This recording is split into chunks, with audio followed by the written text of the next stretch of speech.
All right, I have 7 o'clock, so that brings us to the start of today's meeting. And think back where we were 17 years ago today and see what America means. One thing is that at the end of tonight's agenda, there's a sign-up sheet somewhere back there if you want to speak something to the commission. It can't be a personal vendetta or anything like that, or personally attacking someone. So then at the end, if you want to sign up for that, that's 3 minutes. That was in accordance with the state law on July 1st. And thank everybody for coming tonight. We have a small agenda. So if we get out by 5:30, that's when Delight Donuts opens tomorrow. So that's the goal. And we'll start with a roll call, Pat. Al Kretzinger. Jeff Goodall. Yep. Rich Becker. Here. Don Kennery. Here. Harry Koenig. Dan Guthmiller. Here. Jeff Bodenstedt. Here. Dan Williams. Michael Welch. Yes. Quorum present. First item tonight is, I gotta be a clarification on the agenda, will be approval of the July 31st, 2018 meeting minutes, and they're included in your packet. If there's any comments or questions or corrections on those, we'll address them, otherwise we can go ahead and get a motion for approval. I make a motion that we approve the minutes of July 31st. Second. Second.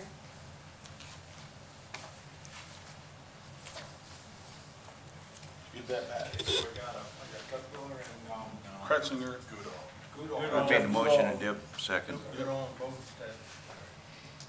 Okay, Roll- voice vote. Voice vote, all in favor? Aye. Aye. Any opposed? The minutes from the July 31st meeting approved as submitted. Next item on the agenda is approval of minutes for the August 14th, 2018 Planning Commission meeting.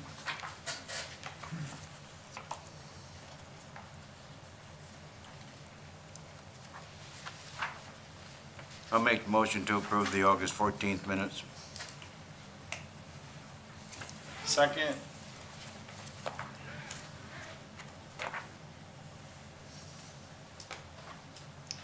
Second. Same as first, Pat. All in favor? Aye. Aye. Any opposed? The minutes from August 14th will be approved as submitted. Then we have, the first item will be at 7:05, and right now we have 7:03. It'll be a plat consideration.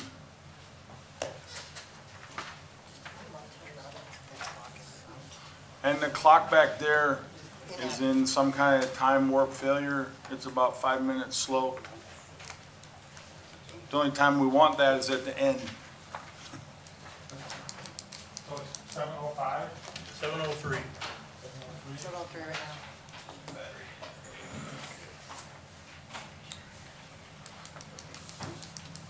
You always wondered where them Hobby Lobby clocks went.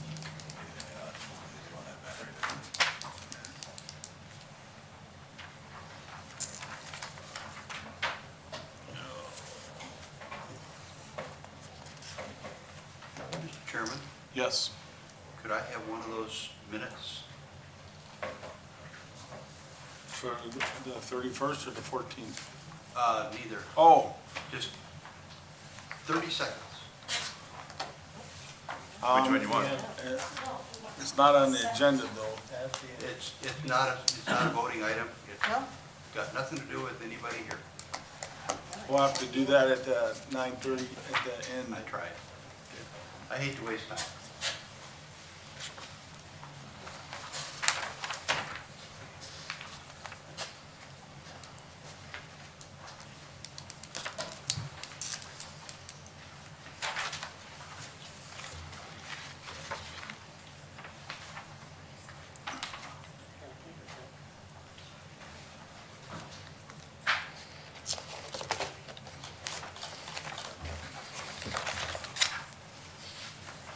We have 7:05. The first item is a plat consideration.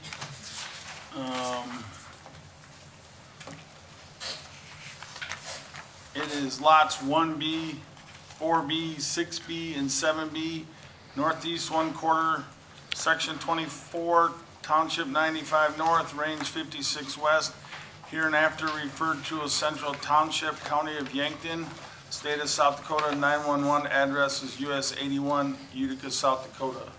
Are you presenting this one, Pat? Yep, I'll get it started here. Okay, so this plat has multiple owners to it. If you take a look at the resolution sheet that came with your plat, and start with Gene Turner. So start with that cover sheet on there. Which one is Gene Turner? Go ahead and start with that cover sheet. And you go through the plat there, and the resolution sheet has several owners. And what happened is that we took this parcel that you see here. We'll zoom in here a bit. This is the way it exists today. And the opportunity came to buy the property back to this what would be considered west property line, which is including that tree belt, and then come down, then buy it along this south lot. So this individual's able to buy this piece, this individual's buying this piece, etc. There are 2 lots here in which they're able to buy enough that they meet the minimum acreage requirement, because this is zoned moderate density rural residential. And so the minimum acreage requirement there is 1 acre. So Gene Turner and Carmen Schramm are able to meet the plat requirements as it's presented to you here with no variance. So the Gene Turner plat is 2.655 acres. That'd be the far north plat, and her legal description then will be lot, what will it be? 1B? Correct. So the Okay, whole top thing there is gonna be one lot, just be careful. Yep. And it's going to go over to the trees. okay? Okay? So they're combining those, that L-shaped one and Yes. that other one. Yep. Okay. Okay, so that's Gene's. And that's one we're working on right now, and that one's going to end up being 2.655 acres. That's not just gonna take in the two, this lot and this lot, but also the area behind it. Right. Correct. Yes. Correct. That is correct. Okay, so that's the first one you're looking at. So they meet the minimum requirements, and so that meets the requirements of the district, so therefore it's recommended for approval.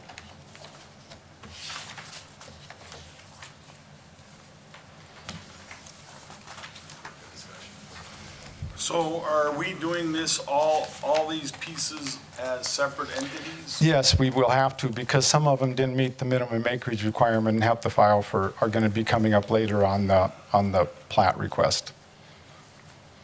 So on this first, Jean Marie Turner plat, is there anybody from the audience that would like to speak as a proponent of this project? If you can step up and identify yourself and tell us your proximity, where you live, and all the good details. I'm Jean Marie Turner, and that is lots 1, 2, 3, 1A is the lot there, and those trees are just west of lot 1A. Once we And- get this portion right Yes. here. Yes. Right. And with the death of my mother, who had life estate on that, we were approached by the people that own those lots below mine and myself, because we want to keep those trees intact. If at some point, which we will be doing, selling that land to the west, we didn't want someone coming in and bulldozing those trees. It's taken me 30 years to get those trees to grow, and I've replaced them twice from fire. So our goal here is to try to keep that windbreak intact. It's the only one we have to keep the snow from those houses. And question, Gene, that property to the north of you, that already includes the trees, correct? Correct, and that's why it's all right now under my brothers and sisters, and I own all of that land to the west right now.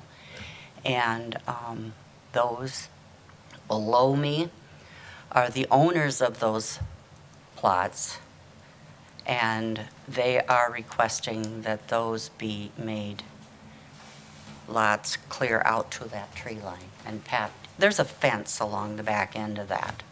So we followed the fence line with the survey. Is this land out here, is that listed for sale now? It is not yet, no. It's under sealed bids. It's under sealed bids, so it's not technically for sale yet, but anyone that's wanting to put a bid in on As long it, as the description of the sealed bids doesn't include that tree line. it does not. Okay. All right. Any discussion, any questions? Thank you. And Nick, you're making one L-shaped lot, is that correct? Yes, the one L-shaped lot is for John Schramm. That's not for him, that's not for Gene. That's not. Okay, that's That's a different, Different one. different one. Okay. Yes, okay, all right. Any questions? No? Seems perfectly logical to me. Me too. It's been a lot of work.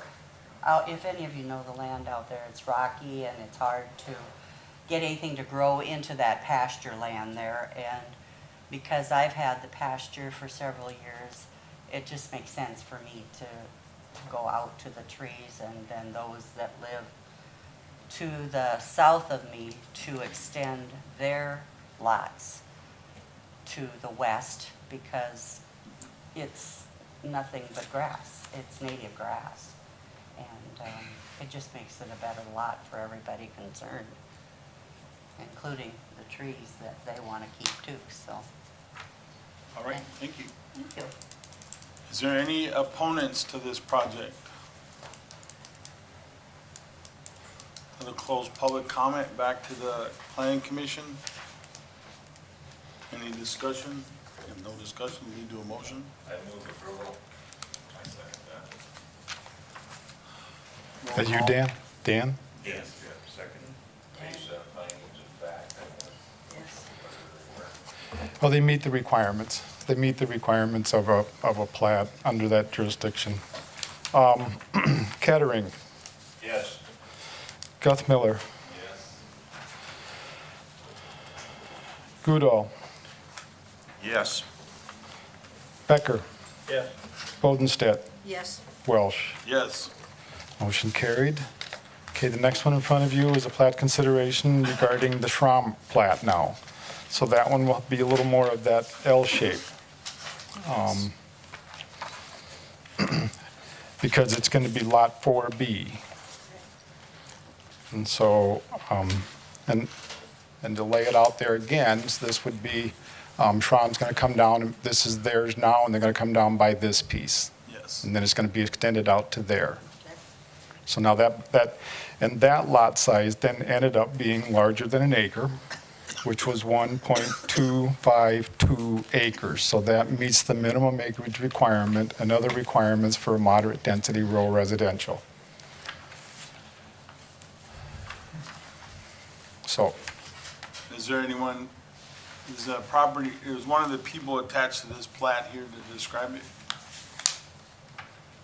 Is there any proponents for this project?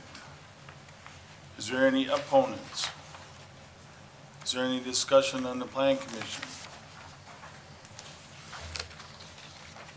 Make a motion that we approve the plat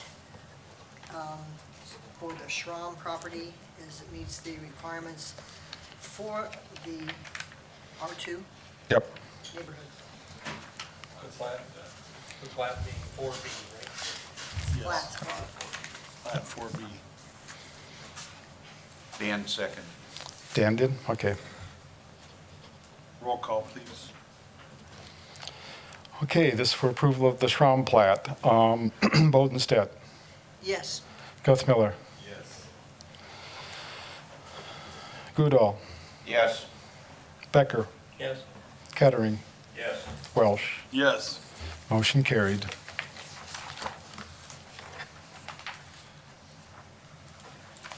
Do we have another sheet that has the,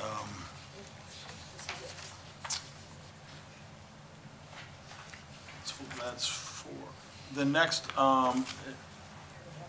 one will be, 6B. No, now you have to stop. Because the next ones now are not, I have to do a variance on them. this was the only, those were the only plat ones that were on that? Those are the only two that I can do that meet the minimum requirement. The Yes. other two are on the plat, but we can't do those until I get the variance completed, because those two are under the variance. Yes. Yep, those will all be recorded together, but the approval process is a little bit convoluted, but remember, we can't approve a plat until we've given it its Right. variance. The next item on the agenda is Mr. Darrell Cortan, 710. Applicant is requesting a variance of minimum yard requirement in front yard from 30 feet to 20 feet, a moderate density rural residential district, R2, Yankton County. Said property is legally described as Lot 1, Block 7A, Cabason's Addition, North 1/2, Northwest 1/4, Section 8, Township 93 North, Range 56 West, hereafter referred to as Utica South Township, County of Yankton, State of South Dakota. 911 address is to be announced, Ikes Way, Yankton, South Dakota. Is So, there a- Mr. Chairman, may I Corton? approach the podium for Yes. this announcement that I should Yes. make? Thank you. In the notification process that we do as in the public, one of the sections in there is Section 1803, and it's number 5, which is what's called a notification sign. It's one of these. This notification sign in the ordinance says that it's supposed to be up 7 days before the hearing. It didn't get up until 6 days before the hearing, for this hearing, for everyone. So a procedural error like that can mean that it can be appealed based on procedure. So for each of the applicants tonight, I have two options. We can move forward with this under this situation in which it could be appealed on an appeal on procedural within 10 days. And then I have to start over again. And we'd re-advertise and we'd rerun it. Or I can schedule you for the September 26th meeting. And I can redo the notices, and we can redo this whole process on the September 26th. So the state's attorney, he said to lay out the options of what we can do and move forward. If you got challenged in the 10-day period after this based on this procedural error, then the county will take care of getting you back in front of the planning commission. Because that's what it is, a procedural error. It's a notification error. And we're 1 day late, but that doesn't make any difference. If they want to appeal it, they can. So for each of the applicants, I'll go through this process again, but then that allows them, I want to do one more thing there. They would have the opportunity to come in. They'd have up to September 24th with finalization up to October 1st to appeal my lack of getting that sign up. We can reschedule September 26th and start over again. The state's attorney said he'd like it to be up to you, so that is your decision. I'll abide by what you'd want to do, but that's the situation. Okay, so with the chairperson or chairman calling up Mr. Cortan, that would be your decision whether you want to move forward tonight or you'd like to go to the 26th. Is that you? Yeah, we'll move forward. Okay. Come up and identify yourself. Question, Ben, is that for each one? Yes, it is. Yes, it is. It's for each one. Okay. How we doing, guys? Yep, Darrell Corton here. And we purchased that corner lot and hope to build on there. And what we want to do is the outbuilding. We'd be Lot 1 of Ike's Way there, which is the upper left corner, coming off of 435. Mouse? What's up? I'll just point. There you go. Just gonna point. Yeah. Okay, so this is our lot. Okay, all the drainage, and this picture shows a little bit here, but it goes through, all through here for the upper area. That is all higher elevation up in here. And so because of this drainage, and there's a major culvert right there, we want to have the outbuilding, instead of a 30-foot off of this, which used to be a driveway to this place, but now is considered a road because of the cul-de-sac road, which is not inhabited really. We want to get a variance to move this shed from 30 to 20 feet off this lot line, which is here, not the center of the road, but here. So instead of coming off 30, we want to come off 20 because we need our driveway to come off on the other side of it to put the structure here. So there'll be an outbuilding here, garage here, that meets all the variances. But instead of having a 30-foot setback off of here, it will still have its setback of 30 feet from here. But we want to be just 20 from here to allow us to have the driveway and everything before we get to this major drainage and major culvert right here. So what way is your garage gonna face? The garage is hoping to face the south yet. The door's to the south. So you come out of the garage and be able to come out here, and the building come here. And why are you building the outbuilding first? We're not, we're building it all together, both structures being built together, but we don't want to start this until we can get this. Otherwise, if this has to be pushed, it will be too much in front of this, and your driveway will have to be around and to the left. And because of the setback from the east, there is not enough room to make that turn into that. So your house is gonna be where those trees are? Correct. So the structure of the house will be here, and there will be a smaller garage on the house on the north end. Okay? Right here, Deb. Yeah, I'm looking at it. Yep. I saw it. And we want to back this structure up 10 feet to the north. And so we'll have a 20-foot setback from this lot line here, not the road. You still have the ditch in the road. And the elevation drop here from this structure is quite a bit lower than this road and these structures. And this lot goes low point here, high point here, so slopes going down to the east as well. So the structure will be lower than the other structure as well, So you are going to build the house and this accessory building at the same time? all at the same time. But want to have the variance, and the variance is just for this building, not for the house. This will still be a 30-foot setback on the house. And it's a 30 by 40, so that's meets that requirement. Okay. And it's going to match your house Yep, in texture and roofing? siding, everything, Siding yep, and roofing yep, and all that? yep, same pitch roof, everything. Thank you.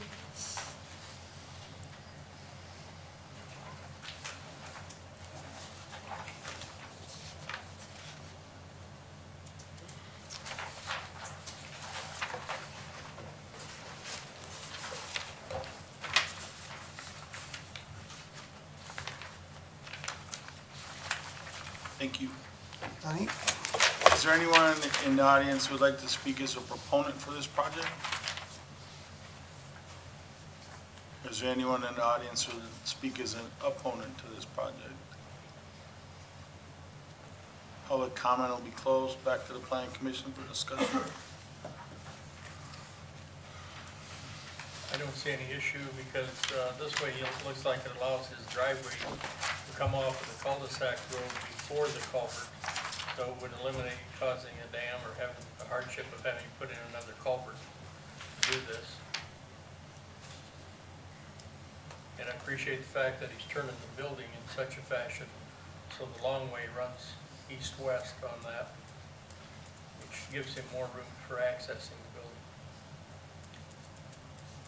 Therefore, I make a motion that we approve the minimum yard requirement reduction from 30 feet to 20 feet. I'll second that.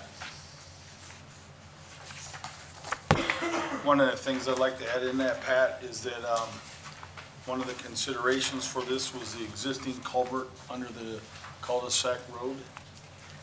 Was one of the conditions that required that. We do have in there the specific hardships on there. is just Topography, topography, drainage on property. drainage on the property limits and livable space. So we'll just make that notation there in the findings too. Yes. We have a motion and a second. Roll call, Pat. Discussion. Any discussion? Pat, were there any letters from any? No. No letters, no public comment? Some questions, and I will expand on Mr. Becker's comment too. I requested him to mark where the lot lines, where they were, to relatively recently platted.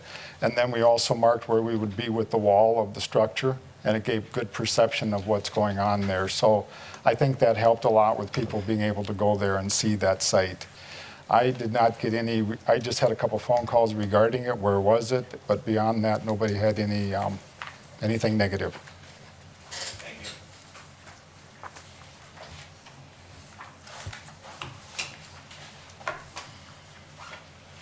Roll call. So for minutes from there, yard requirements of 30 feet to 20 feet on accessory structure, Becker, Yes. Udall, Yes. Bodenstedt, Yes. Kettering, Yes. Duff-Miller, Yes. Welch. Yes. Motion carried. The next item on the agenda is 720 Julian Ryland. Applicant is requesting a variance of minimum yard requirement in side yard from 75 feet to 13 feet in the agriculture district in Yankton County. Said property is legally described as Lot A, Parcel C, Webersted's Addition, South 1/2, Section 21, Township 93 North, Range 54 West, hereinafter referred to as Gayville Township, County of Yankton, State of South Dakota. 911 address is 44873 River Rat Road, Gayville, South Dakota. Okay. Call Mr. Ryland up if you want to. I made the same comments regarding the notification, so it would be your decision whether you want to come forward or not. Okay.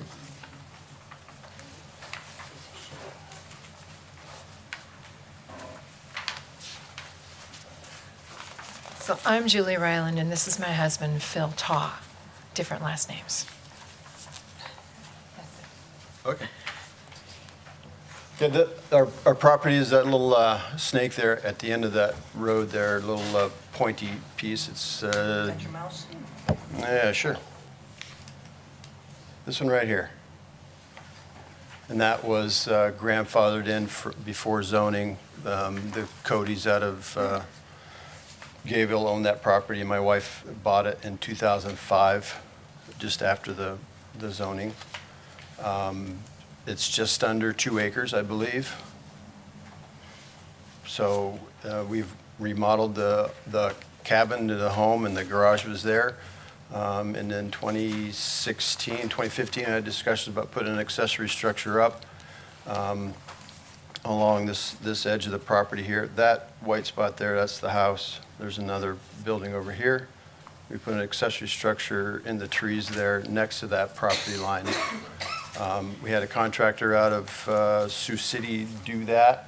My neighbor that lives here said, go check with Gayville on the zoning, so we did that, and the Gayville zoning officer said, well, you're more than 2 miles outside of Gayville, so I don't care, but he didn't say, go to the county. But anyway, no excuses, but when it got assessed here in 2017, the assessor came out and I showed them around, showed them what we put up. The taxes have been modified for the improvements in the building, but there was no building permit for that, and the variance that's 13 feet, one corner, the northeast corner of that building, the accessory structure we built there is 13 feet from that property line. There's a fence that runs right here. And the southeast corner is probably 15 to 16 feet. It's a 24 by 40 building. Garage, tool shed is what it is. Fields to the north here, they're ag. So you're like west of Gayville? 2 miles west, 2 miles south. 449th and 313th is that right here. Okay. Expand. Does it have the new picture there, Pat? Yeah, they've got a close one. Okay, okay. Want me to zoom in or zoom out? Zoom In will be better, sure, There you go. sure. So do you access your property from that road that comes off? 449th, and then this is River Rat Road. Okay. It was a driveway, they made it a road, Gayville approved it for the postal system, and now it's a road, but it's a dead end into this property here. That's our house. Garage for our cars, home, and then there's a building in there. So what's the other building to the west? To, over here? Mhm. There is a pole barn that was there that Cody, there he is, that Cody put in. The one we're discussing is the one to the right of the property line, right? But the one for the variance, am I doing that? The one for the variance is in the trees here. This one, Yes. Yeah, Mike. I understand, yeah. Right. This is the one. It's hidden in the trees. This is the one where, yeah. There you go. And this is, so we're going through this process to get the variance, to get the building permit, to pay the fine for not having a building permit and that whole aerial photo thing. For Show you how those aerial several, photos work. several permitted things. So real quickly, let me show you how those aerial photos work. Let's see the one there now, see where that structure is. Okay, now that's 2017. Here's 2013. Yep. And so the computer says, hey, wow, There's okay, something. that's interesting. So then that brings that up. So then now that's what we're permitting is this structure. That was completed when? This was completed the fall of 2016. I met Julie in 2012, 13, so that when I got involved down here and we got married in 14, says I need a man palace to park a couple things, so built a garage for everything else, and then we moved here officially in 2016 for the last 2 years, so. Has there been any comments from like the adjoining property No, owners? no. He's in favor of it. He probably didn't write a letter, yay or nay, but I've talked to him about it. He did get the letter. But he did get the letter. So. Any questions? That'll do it. All right. Is there anyone in the audience who would speak as a proponent to this project? If you come up, identify your name and address and how far you are from this project. My name's Leanne Johnson, and my family farm, the Abernell Johnson Trust, is the land just directly to the north, just on the other side of the fence. And we've had that property for 60 years, and of course, Jack and Margaret Cody had that property where Phil and Julie live now for a good share of those years. When they first bought it, that piece of property was a lot bigger. And thanks to the Missouri River, they probably lost a couple, 2-3 acres there. And that's why it's such a tiny little sliver now, because it isn't anything like what it was when they bought it. Actually, they got real nervous about their house, the cabin. It was their summer home, that it could run the risk of ending up dumping into the river. But eventually, Mother Nature dumped a huge sandbar down below, and it grew up in trees and stabilized the bank. Prior to Julie buying the property, I think there was one other owner there prior to, in between the Codys and Julie. But prior to that, the property stood, for the most part, vacated for about 10 years. As Jack and Margaret got older, they spent less and less time there till the point their health got so bad they spent no time. And their kids had no interest in it, but didn't sell it for 10 years. Well, you know what happens to property when it's left unattended for 10 years between the varmints and the vandals and trespassers. The property was quite a mess. Mother Nature kind of overran the place. And without anybody living there, that kind of gave a backdoor to our property. And so we constantly had trespassers coming through this property to our property. Anyway, once Julie and Phil decided to make it their permanent home, it did nothing but improve. They cleaned it up, they got rid of the trash, and the structure they built is a very attractive structure, and I have absolutely no problem with that. I hope you guys will consider it and give approval for it. I actually, because I actually widened the grass path from my cabin upstream to theirs, so it's a nice, we can ride four-wheelers back and forth between each other and walk back and forth and just enjoy nature, but I do hope you'll give consideration and say yes to their. Where's your house, ma'am? Is it there? No, the house is about 3/4 a mile from there. You go west about 1/4 of a mile, and then you go north a 1/2 mile.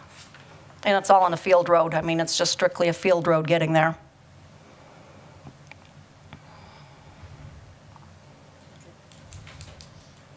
There's my cabin.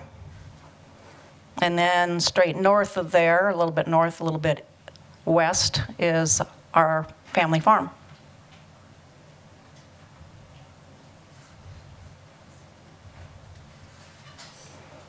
No, you had it in there. Right there. Mm-hmm. That's the mouth of Jim River, this to the west. That is the mouth of the old Jim River.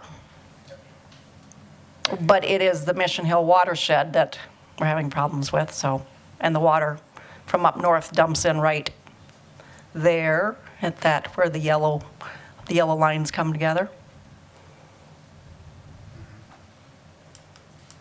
But anyway, I hope you give consideration and approve Phil and Julie's proposal for the variance. Thank you.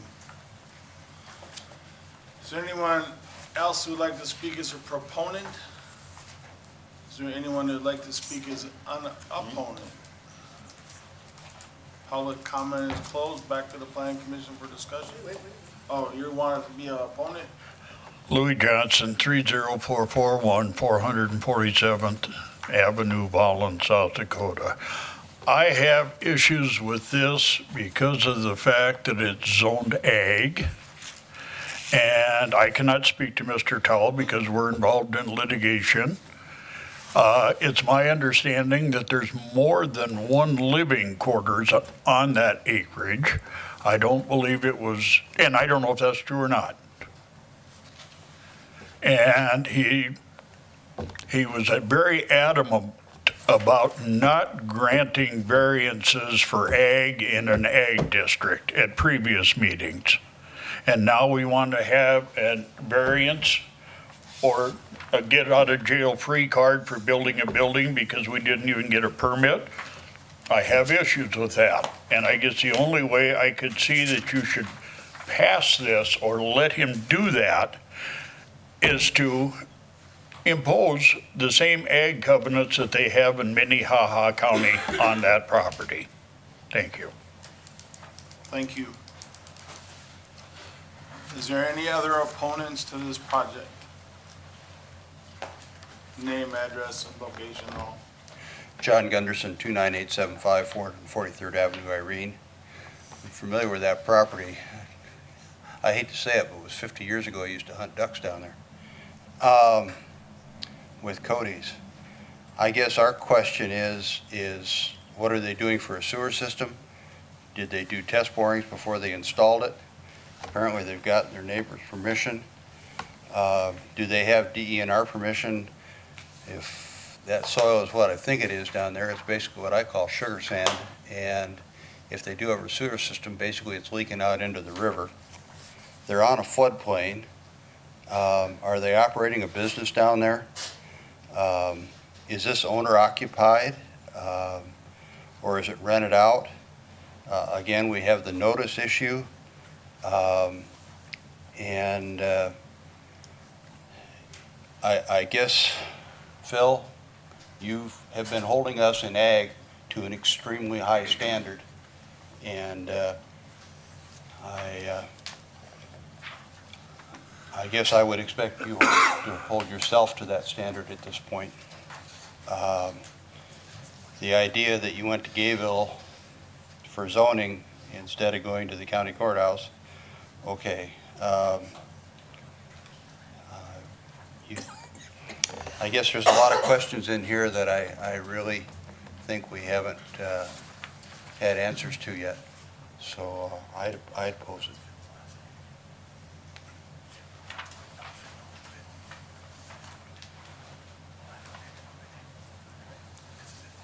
Right. Is there any other opponents? Would you like a rebuttal to answer some of the questions? Sure.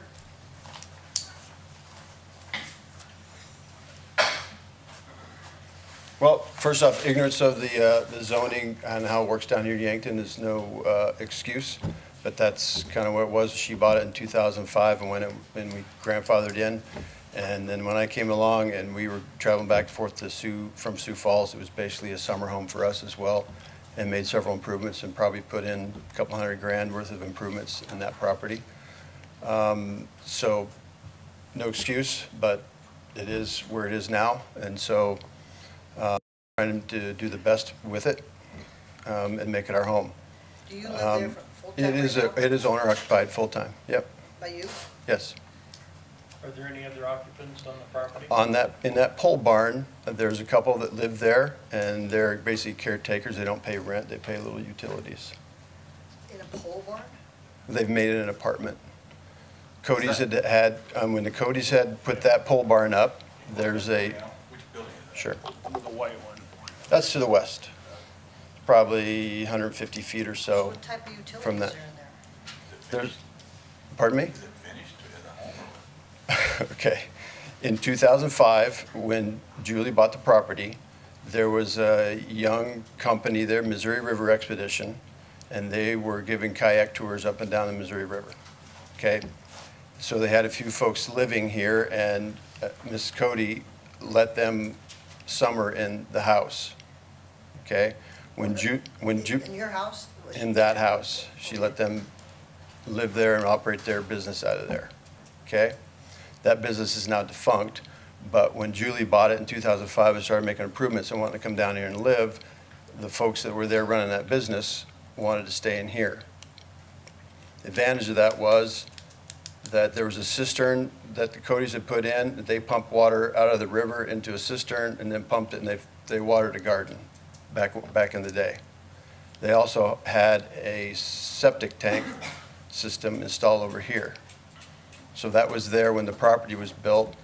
I've had it pumped and verified that it's a septic system and 1,000 gallons. And I had mine pumped twice now and it's right there. And I've had it pumped today. It was, again, another 1,000 gallons. So there's 2 septic systems for each one of those. What they did is they basically framed the inside and made a room and a kitchen and had electricity run in from the main power line over here and water from the well system in this house. It pumps it over there as well. So they have water and electricity. So it's a residence full-time right now? So that was done in Yep. '05? That was started in '05, and then the company went defunct and it was abandoned, and the place was, When was the power run and the septic put in? It was always there. It was- The pole barn had electricity. that was always there and had I electricity. bought it. You could turn on a light, and it had 2 garage doors that operated that were functional. Did it have a toilet and septic system then? It had the what are they called, the rough-in? Yeah, it had a rough end and it has a septic system, and the cistern is on the south side here. But no toilet? There wasn't at the time, no. It had a septic system. I did not put one in. When did it grow into a bathroom? I believe I know the people that live in that house. They moved in the summer of 14 and started making improvements. Does And it they're- have heat? Does it have heat? They're very happy there. It's, It is wood heat only, wood stove, wood heat only. Each their own. Yeah. So they fell on hard times in Sioux Falls. They wanted to live down here. They were part of that river expedition. They love it down there. They've taken care of the place. And when we were traveling back and forth, and even when we go on vacation or business trips, they take care of the property. They dog, cat, and they mow the lawn, and we're still trying to help them out. So Are they running a business now? they are not. That Missouri River Expedition is defunct several years ago. Was there ever a building permit required, during this? Did you ever get one? Only to do the improvements for this home in late 12, 13. Would there have been a problem with that, Pat, getting improvements done on this building to consider it as far as zoning? The issue that rises here that you have to understand is, We're not on that issue at this time. yep. Right, that's the issues. One, what we're talking about tonight is a variance, and then I think we got other issues that's gotta come back and be resolved. Yes. Like dual houses on one address, Okay, so why don't we take care of what we have in front of us? so now? tonight, what I wanna do is we'll continue to address the variance, but then also, Pat, we've got to bring this back. So one of the questions I just captured is you said that you got a permit in like 16 or 15 to remodel the house. So you No, can't. okay, that was to build the accessory structure. In late 12 to 13, it was a permit to re-side and improve the inside of that house. And where did you get that permit from? There was no permit, was there? He said there was a permit right now. I'm pretty sure, though, I was not involved with Right. this, but the same contractor who built the accessory structure did that improvement. So we couldn't get a building permit either time. So tonight, we'll just solve the variance, but we've opened a Yeah, it's- fishing box of worms that we'll have to delve into, and I'm sure we'll see that come back. Again, Mr. Chairman, you know, looking at this picture, is this for that structure, that's a septic system? That's the vent pipe, or the stand pipe to clean out, yeah. With trees right next to it. That stump that's there is just a log, so you don't run it over. Right next to the stump. It's not a tree stump, it's a log that was placed there. South side of that building there, that big one, this clean out. That clean out is right about there, on the north side. All right, thank you. Phil, could I ask two questions, please? You bet, John. Do you have a permit to pump water out of the river? No. Okay. Do you have a discharge permit for DENR for the septic system? We need, he's doing the rebuttal right now, so we can't bring, Then I'll shut up. we can't bring any other, so right now, his rebuttal was to address the other questions that you guys brought up. Then we found out what Fund Civics is. So, Anyway, what's that? the ones that are not pertinent from this. Yes. Right now, we're on the variance, so thank you very much, and we'll close public comment on that. Back to the planning commission for discussion on the variance. And remember, the variance on this is from 75 feet to 13 feet in the agriculture district. And this is for the building that's in the trees, right next to the property line. Tonight, the only issue is the variance on the setback of the building. I make a motion to deny this variance.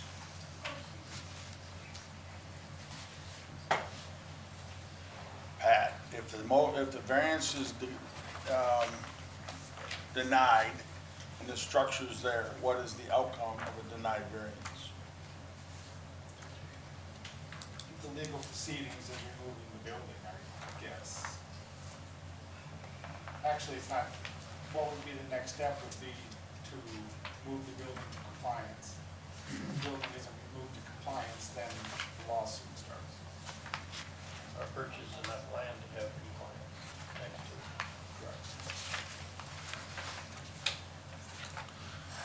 Okay, we have a motion for denial. Is there any further discussion from the planning commission? You need a second. Need a second if we have it. You seconding? No. And if there's no second, then the motion dies. All right, we'll go back to any further discussion on this Has request for variance. the neighbor to the east, is that an occupied? Yes, Okay. and it's Merquans. He also owns a little vineyard and things that are further down Long Green Road. They've been there a long time. This is a very private drive. I want to speak to this for a minute. We've handled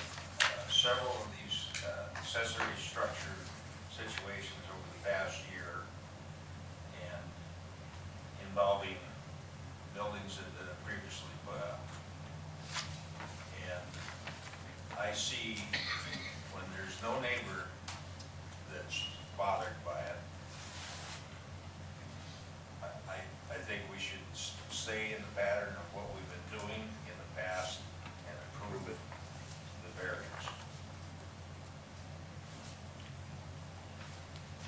Having said that, do you make the motion? I want to, You want- is there another zoning administrator in this county? Does Gable have a zoning administrator? Gable, I wish there wasn't a town administrator in this county. There's only one zoning administrator in this county as far as county, but the city of Gayville has its own zoning, and their finance officer takes care of that. And they also set up a 1-mile extraterritorial jurisdiction around their little village too. So, but they're not very good about saying, gee, I'm sure somebody else may want to. This hasn't been the first time. This won't be the last.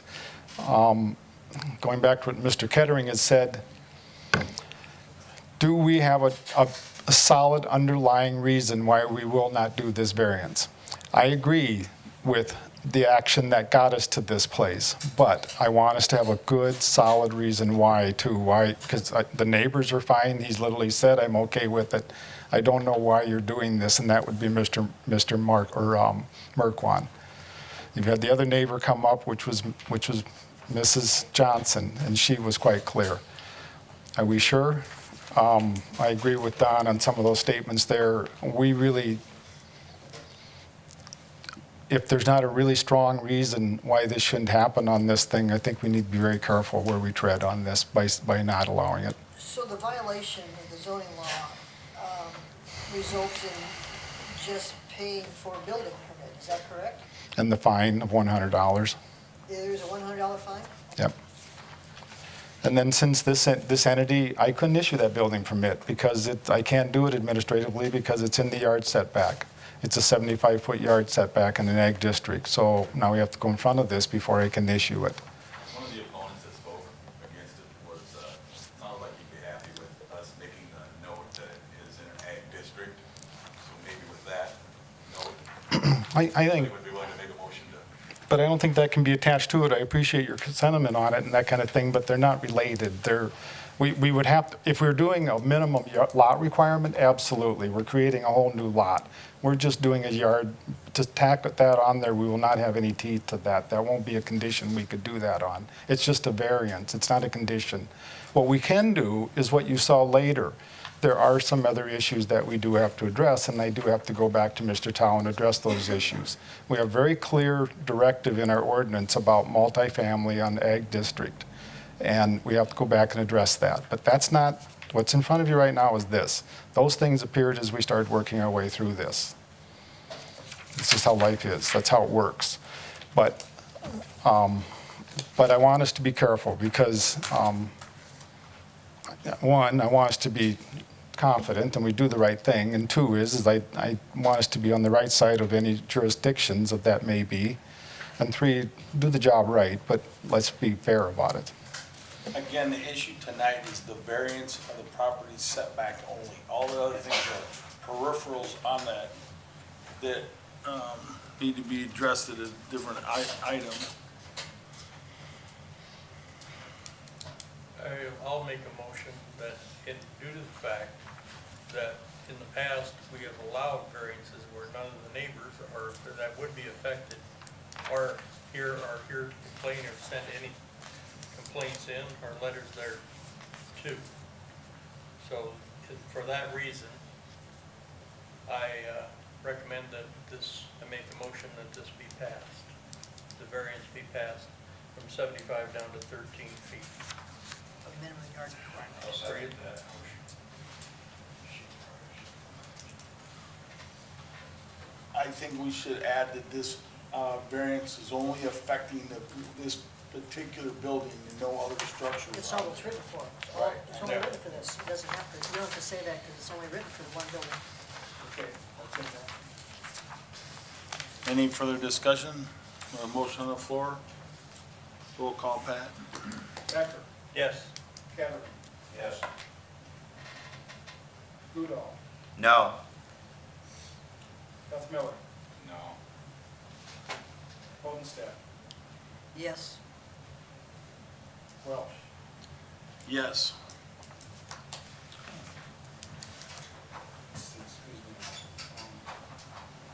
So I, 2 nay, 4 yea, motion carries. so I have a question, since, the only consequence if you build a building and you didn't have a permit is $100 fine and the cost of the permit. So if I was a hog farmer, why wouldn't I just build a building and then pay the $100 fine? Pat, if you can explain how that one works. Right, recourse would be litigation, like you said, right? We could probably stop the pigs from moving in. We probably could. We'd find the building, but we'd probably be able to stop the pigs from moving in. But I'm not, it is all litigation at that point. Right, I understand. And so if somebody builds that building, we would see I gotta admit, we had a $200-some thousand house get built that we didn't see until 6 months or almost a year later. So I can't say that we're always out there driving around checking everything. There is a merit to that, and the county commission did talk about it. Our maximum fine in our zoning office, or in that zoning, is $100, period. It should be like $10,000. And even in drainage, it's $1,000, so that requires an amendment. Explain to us the process of getting, after the hog barn would be built without a permit. You have to go through some kind of a judicial process to stop the hogs from being put in the barn, correct? Right. Mr. Chairman? You have to get an injunction, is what you're saying? I'm vice chair of the Drainage Commission. I want to add something.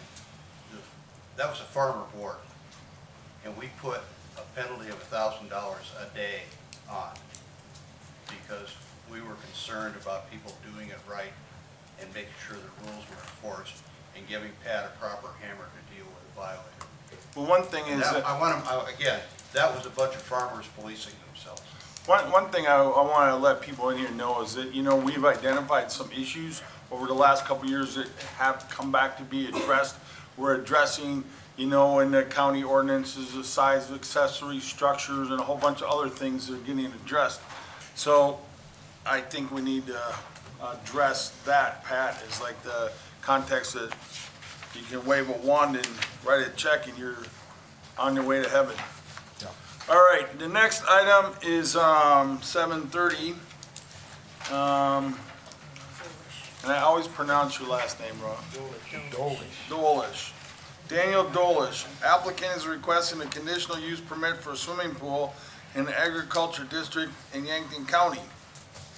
Said property is legally described as north 700.5 feet, south 1,608 feet, west 1/2, northwest 1/4, section 26, township 94 north, range 55 west, hereinafter referred to as Mission Hill North Township, county of Yankton, state of South Dakota. The 911 address is 3073244 Street or Avenue, Mission Hill.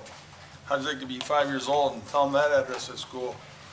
All right, Mr. Dolce. Dolce. Dolish. Pat? Are you going to give him the option? Wait, excuse me. Yes. Yes, I know I'm sorry, Dan. I can give you the option. So the notification was 1 day late. Yep, move forward. Move forward. Move forward. Thank you. Yep. Hi, my name's Dan Dolish. I have on my possession some pictures, and my daughter Alexis was born in 2001. In fact, she's 17 today. She was born September 9th, 2 days before the September 11 tragedy. I have pictures in my possession from 2002, July, of her being held by myself and by my daughter at 10 months old. I've had a pool since 2002, which is way before the zoning that we've had in Yankton County. So according to South Dakota Codified Law 11-2-26, means that I should be grandfathered in, and we shouldn't need to proceed with this CPU or CUP. And Mr. Garrity told me, when I gave this information to Mr. Garrity, he said I still needed to continue with this proceeding, even though he knew I should have been grandfathered in and the ordinance was enacted. This means, to me, that it's just a waste of my time and a waste of all your time. Have you replaced that pool in that time? I sure have, but I've had a pool every year. Just like raising livestock every year. Yeah, but did you make it bigger, Dan? What's that? Did you make it bigger? Bigger pool? Yeah. Yeah, I started out with an 18-foot, now I have a 24-foot, yes. But I've always had a pool, so. Yeah.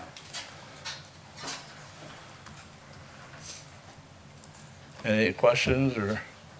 It's good. So I guess I'm just asking to be grandfathered in, and let's move forward. Thank you.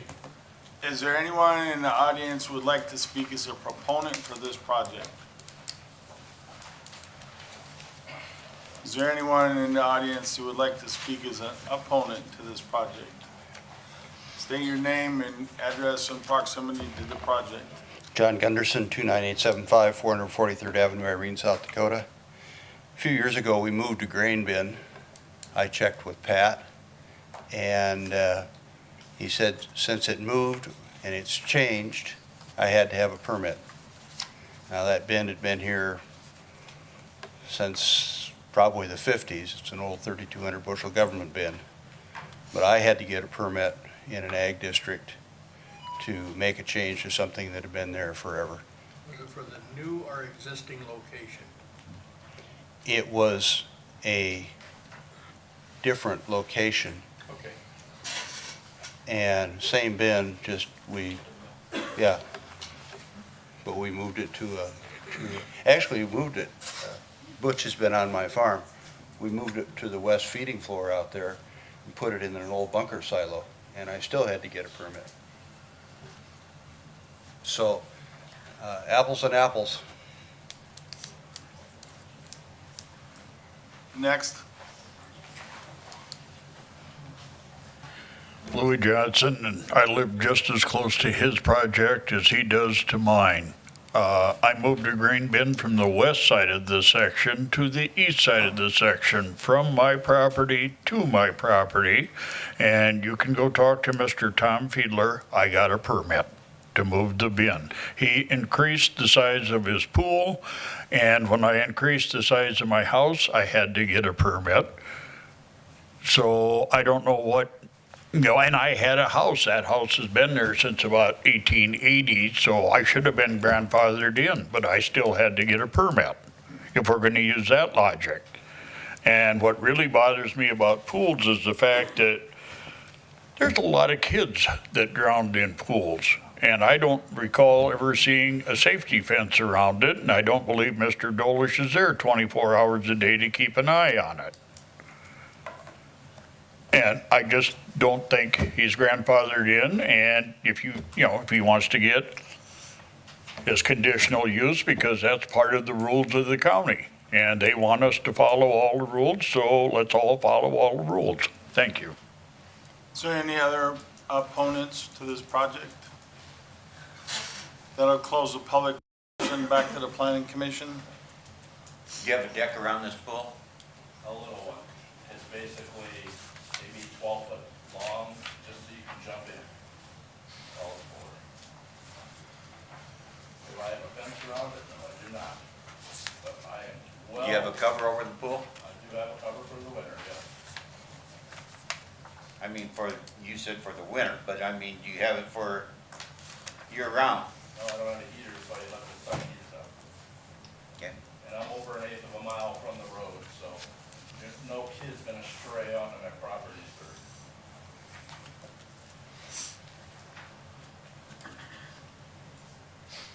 This is 2013's picture. And I have a deck, I have activity, I have something there, and this is 2017's picture. So I have a whole new deck, I have, Go back to 13. this is 2017 on this picture that we're zooming in on. This is the one in 2017, we got a new deck around it. It's fine, but it's just, this is what it has. It has a new deck and it has new activity. Is that a house next to it? And this is what was going on at 13. So in 13, I don't have that big deck, I don't even have the pool there. And then in 17, I have, and I don't care, this is how it comes up. This is what happens when we review it. Now, this pool is new, in my opinion, compared to the 13 picture. The pool is greater than 30 inches in depth. And our ordinance says that we have to, in an ag district, if it's above ground pool, and it's greater than 30 inches in depth, it is a conditional use permit. What we would be looking for in that, for conditions is that I want us to be aware of a few things. I want us to be aware of his driveway. He's got a buffer between the road and his driveway. He's in a sparsely residential area. So what else do we look for when we do pools? What else? I mean, they're basically safety factors. So we want that seclusion. We want, so I think he's met a lot of the safety factors, unless there's some more we can think of, but I think he's met those factors. I would not recommend that we have to worry about a fence up in there, nor even a pool cover. I think it would always be good, but his density up there, and he's far enough off the road that is not a concern on our end as much as it is in a residential district.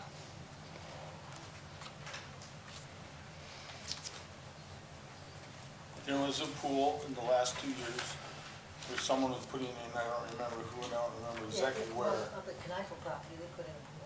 But then they have to have a fence and, Yes, that's a fairly decent, the Kneifel did the cover, and the other one was in a moderate density residential district there. They needed to do a little fence around it, but they had direct neighbors, they were in small lots. That was up, But I was gonna have a B and B too. that's right. the other one was up, East, no, East. East is Any further discussion from the planning commission? Next one up. like Looking for private land units. There's one up there. Pat, did he get a permit when he upgraded this, put that deck in and all that?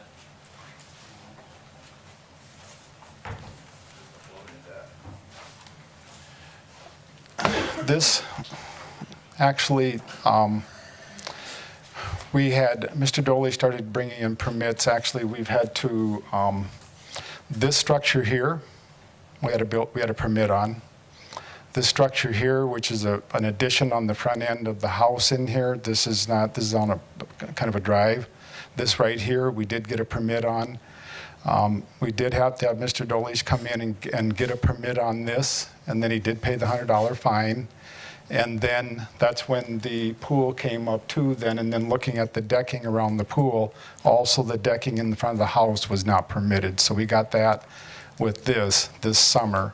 And then we started the process with the conditional use permit for the pool. So currently, we're up to date. What defines the size? When does it become The ordinance is pretty clear about that. I do want to, 30 inches. Depth mainly.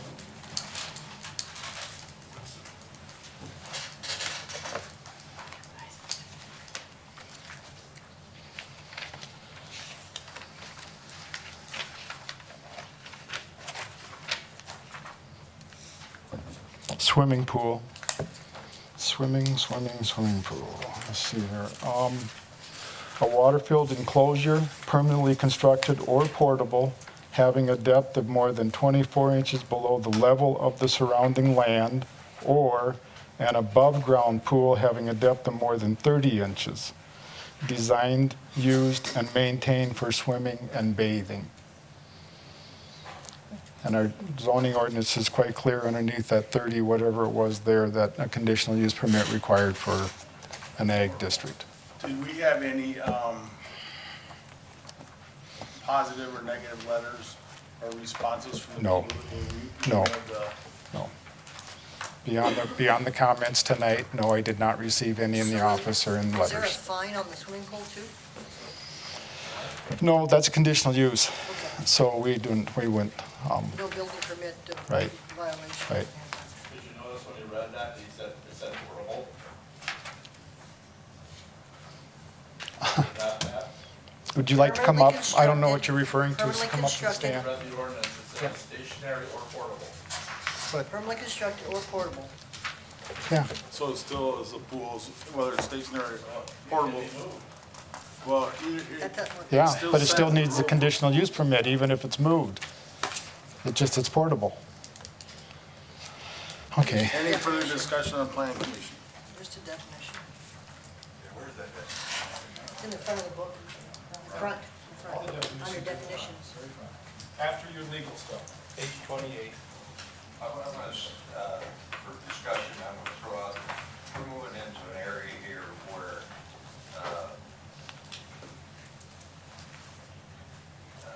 I don't wanna say, heavy, but I'd say the issue is, we want pools in the area. If people wanna buy pools, we want to promote them. If he didn't know he had to have a permit for a pool, then fine them and let it go. But why don't we want to promote all the rest of the people that have pools out there? Why throw them into a tizzy over this thing? There's a resolution to it, have them come in and get their pools put in correctly with the records. And that's my thought. I concur with Don, instead of having Mr. Dolish be the only one that has to get a conditional use permit on a pool. If you got a pool, and we got our magical flyover drone technology, we should catch up with all our pools. But the one, we're just dealing with the one that. Tonight, right. Tonight, right. But So we're just dealing with this one tonight, just like the previous Is there one. any we're further dealing- discussion or motion? it's important because you set precedents with this. I do have a question. Is the structure, the surround structure fastened to the ground with a footing under the posts? No footing. No footing. In fact, if you jump too hard, it'll move.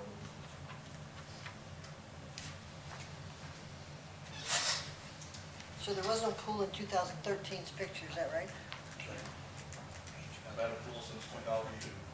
But there was none in, must have been when they took the picture in 13, it wasn't there, I guess. There was a time when I put in a new liner, and I took the pool down for a short period of time. I That might guess- have been when the picture was taken, I I guess- have no idea, I guess that's what it looked like. but I did have to put in a liner, yes. Any further discussion on the planning commission or a motion?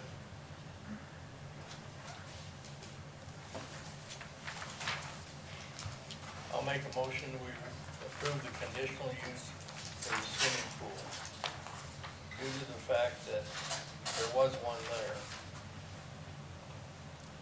And This is bigger and new. if this one, I don't know if there's if you went from 14 to 16 foot, if that's really Yeah, it was something at 24, 18 to 24. I think. if it was fastened to the ground, like the other structures he went in and got permits for, I think that would be a big deal. But I don't think being this is.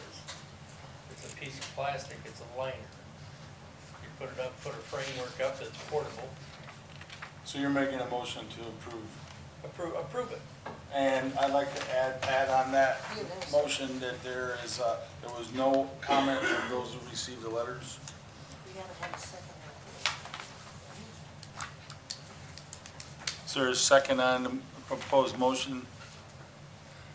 I can't second it. Oh, I can second it. I'll second it, yeah. Motion's been on to approve a conditional use permit for a swimming pool. And then the request was, there was no comments from people who received the letters. Roll call? Becker, Yes. Henry, Yes. Goodall, No.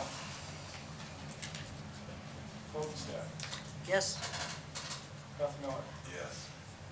Welch. Yes. Motion carried. I wonder if it was this hard for Ted Clem. All right, so the next one is 740, is Chalkstone Bluffs Vacation Property LLC. Applicant is requesting a conditional use permit to operate an Airbnb in a moderate density rural residential district, R2. Said property is legally described as Lot 1, lot overlook south, section of development, northeast 1/4, section 18, township 93 north, range 56 west, hereinafter referred to as Utica South Township, county of Yankton, state of South Dakota. The 911 address is to be announced Okie Dokie Lane, Yankton, South Dakota. Is the applicant? Okay, so I have to make my announcement. Yes. The zoning Z. Right behind you.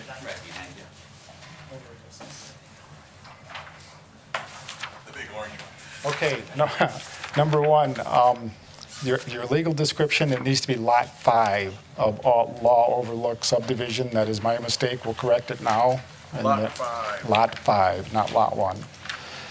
Okay, so for the applicants, I am a day late with this notification process. I know some of you were here earlier. I do give you the option to move forward today, or we can come back September 26th. Okay.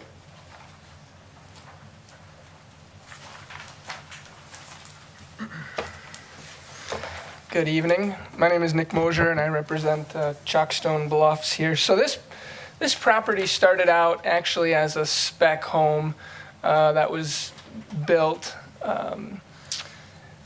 First buyer that came along decided that they wanted to try to operate it as an Airbnb. They're a family that's grown up here in Yankton, and most of the siblings have moved to Minneapolis and other places, but they wanted to have this tie to the community. Which house is it, please? Mouse is next to them. You've got your mouse up there. That's a pointer. Yeah. Really shaped like a mouse. Get your hand out. Pat, I believe we're here, right? That's the yellow one. Here. So this will be the empty lot. And I may have to phone a friend. I've got the builder and I've got the property owner here with me, but that's where it'll be. That's where the house is currently being built. Yep. Yeah, it doesn't show it in the picture, but it's over half done already. Where's the yellow house? Right there, the one that's being built. The one that's not done yet. The left. Can you blow it up? Just a second, let me show you that. This is the yellow house right there. So the one that's being built is west of that, East. west. If it's being built right now, it's west. It's east. To the right is east, north of. You're heading into town, Deb, in from the I lake. go by it every day, I thought I knew it. That's where there used to be a. So where's the house with all the colored rocks? Further down, further east. Further east, okay. East and north. All right. So I don't know if the group had a chance to look at the business plan, Pat. Would they have had a chance to see that? So you can see the unique selling points and all the things that are listed there. I won't run through them. The one change that I did want to note from that plan is under 9 on the second page. There was initially a 1,250-foot septic tank on that property. And in talking to Pat, he informed me that because when they got the initial building permit, it was only going to be a 3-bedroom on the upstairs, and it was going to be an unfinished basement. Well, the folks who bought it, they want to finish the basement, and so they wanted to come here and do it right. And we're told that you need, for 6 bedrooms, you need 1,750 of septic. So they are going to go ahead and put in another 500-gallon tank, so they'll meet that requirement. And that'll happen, before anybody occupies the place. That's part of the construction. They will have additional drain field with that. Yes. I suppose maybe the easiest thing is just to go through the factors here under section 1805, but ingress and egress, that's all approved. That's the okie dokie lane that you see there. Right-of-way parking, they've got it structured so that there's parking for each of the bedrooms, so you can comfortably fit 6, I believe, into the garage, right? 6 into the garage, or 3 into the garage, and then 6 on the outside. So plenty of parking. You're not going to have any issues with parking on the street. None of that. They've gotten that completely taken care of.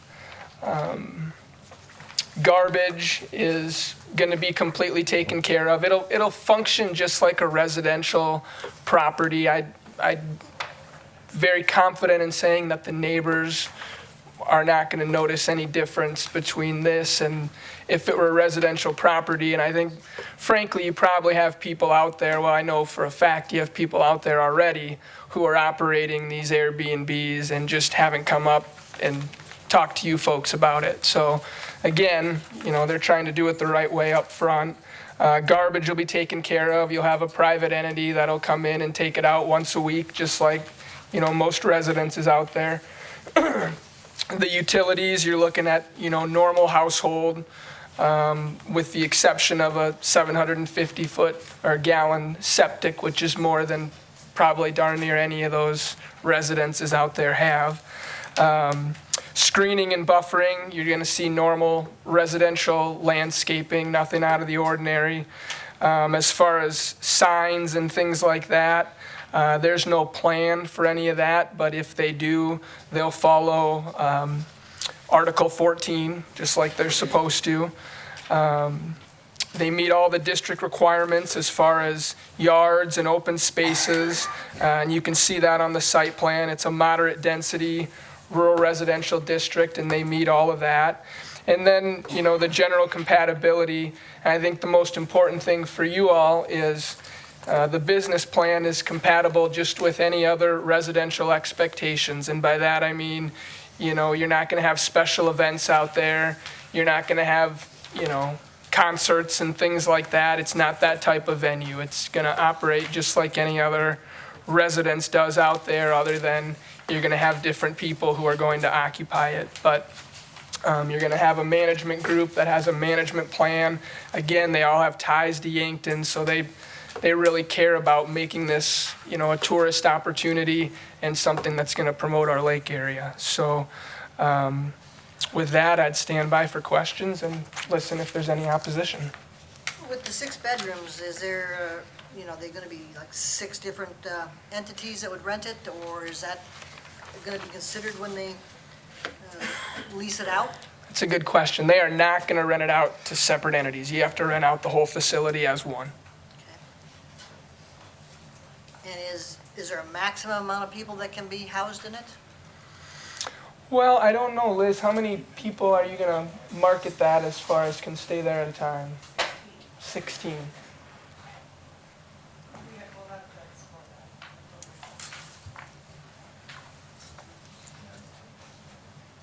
Okay, so is this a homeowners association there?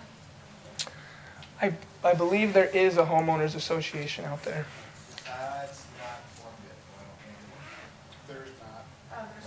There's nothing in the covenant that suggests that it's not formed. I guess I was just envisioning a college graduation party with 16 teenagers and the noise that it might create in the neighborhood.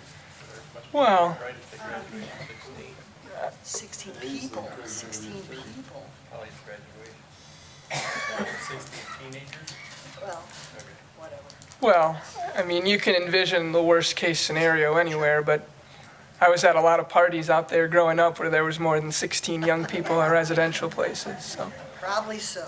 And this is your point in favor? Just being honest, my friend, just being honest. All right, thank you. Then we'll go for discussion. Is there anyone in the audience that wants to speak as a proponent for this project? In favor of it? Is there anyone that would want to speak opposed to this project? Public comment is closed. We'll move back to the Plan Commission for What's the discussion. square footage on all levels, are all combined? 1,775 on the main floor and about 1,600 on. And the required septic is 1,750? So if there's a 1,200 right now, and we're gonna add 500, are we 50 gallons short? No, there's a 1250 right now. Okay, so that must be a typo on the business plan. That's But actually, we're actually gonna add a. correct, it is a typo on the business. We're planning on having 1,000-gallon tank, though, not just a 500. So I don't know how it was on typed out, but that's what we're planning on moving forward with. We're just doing that quick math. No, you're good. So it'll be 2,250 total. Between the two tanks. It's probably good thinking.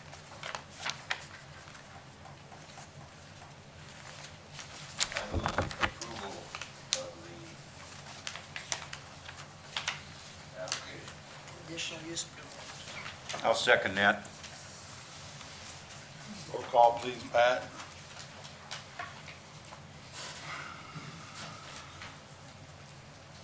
Okay, so this will be Airbnb on lot 5 on the Long Overlook. Yes. Kettering.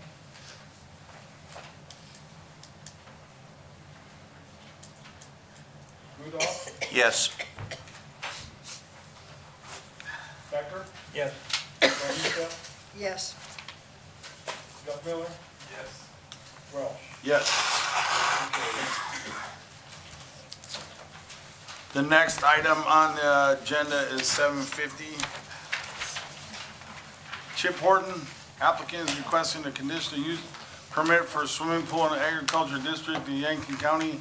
Said property is legally described as west 825 feet, southwest 1/4, northwest 1/4, except lot R-64, southwest 1/4, northwest 1/4, section 7, township 94 north, range 54 west, hereinafter referred as Ballin Township, County of Yankton, State of South Dakota. The 911 address is 30440 446th Street Avenue, Ballin, South Dakota. Mr. Horton, if you can tell us about your project. Yeah, it's a bladder pool. It's 12 by 20, so it's 240 square feet, but the depth, it's an above-ground pool. It's got a metal frame around it. I put it up in May, I take it down in September, and what it sits on is a 16 by 24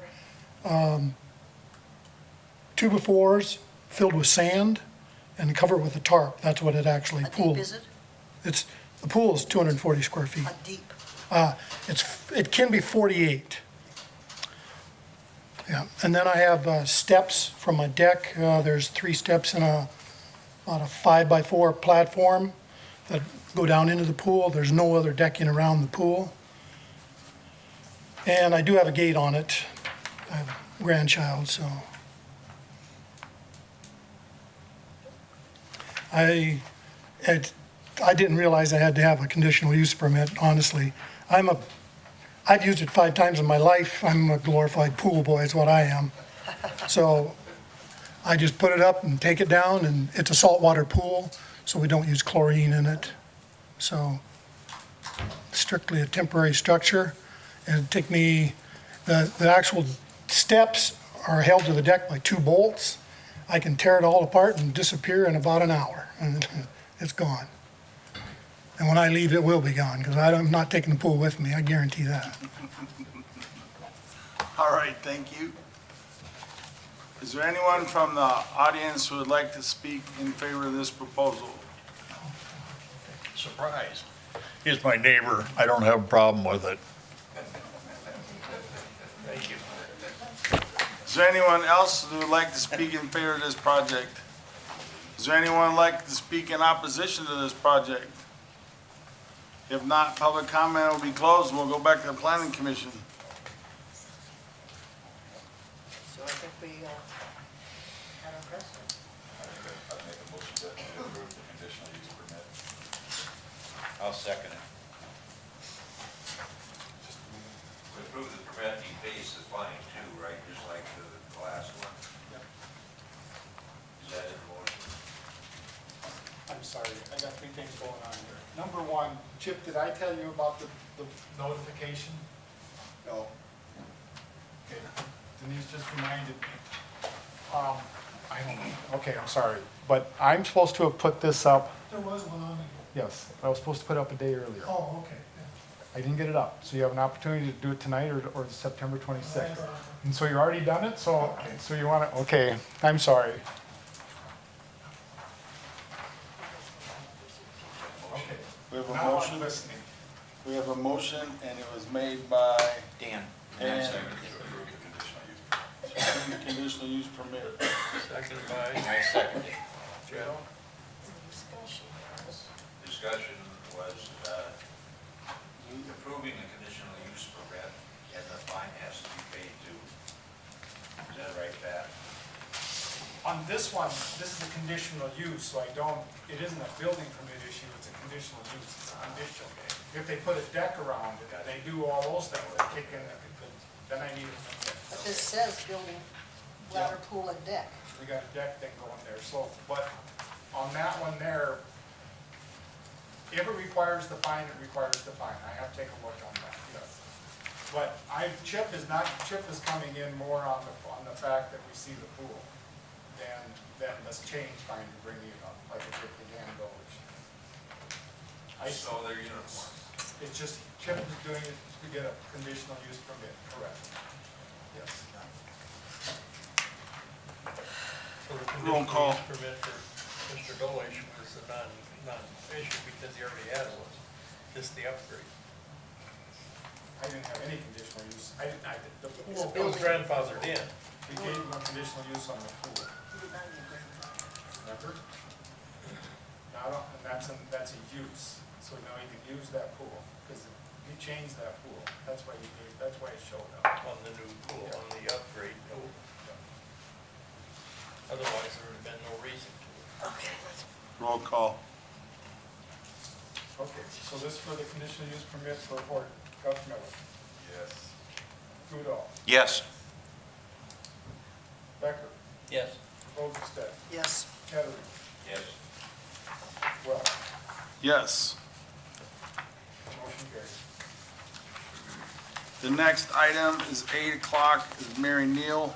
Applicant is requesting a variance of minimum lot requirement from 1 acre to .869 acre in a moderate density rural residential district R2 in Yankton County. Said property is legally described as Lot 6, northeast 1/4, Section 24, Township 95 North, Range 56 West, hereinafter referred to as Central Township, County of Yankton, State of South Dakota. The 911 address is 30027 US Highway 81, Utica, South Dakota. Is, Mrs. Neal here. All right, Mary. I was one day late putting up this sign. I'm okay? You heard the spiel? Okay, do you wish to move forward? Yes, I do. Okay. ma'am, if you can come up, state your name and address, and tell us about your project. My name is Mary Neal, and I live at 30027 US Highway 81, Utica. And ever since I moved in there, there's this nice little area with trees and birds and occasionally deer and bunnies behind that I have dearly wanted, and asked the owner if I could buy 17 years ago, and she said no. And now I have the opportunity to buy it, and I'm very happy about that. Anything else? What lot number are you again on that? She's Here, we the got a little mouse that sits up first there. one that's below the. Oh, how cute. Now see the little button on the top, point that out on the map, or which one I believe. Okay. The third one up. Yep. Oh, it's a laser pointer. How does that work? Use your thumb. Now look at the ceiling where it's pointing. Oh, I see. That one's yours? No, you're the next one up, aren't you? I'm the second from the south. That's it. Okay. It looks different from up top, but that's fine. Never looked at it. So you're going all the way back to, Yes, including the trees, to the fence yes, line? yes. Was lot number 6. Now it'll be 6B. Got it. Yes. Thank you, ma'am. Okay. Is there anyone in the audience who would like to speak as a proponent or for this project? Yes, ma'am. Name, address, and proximity.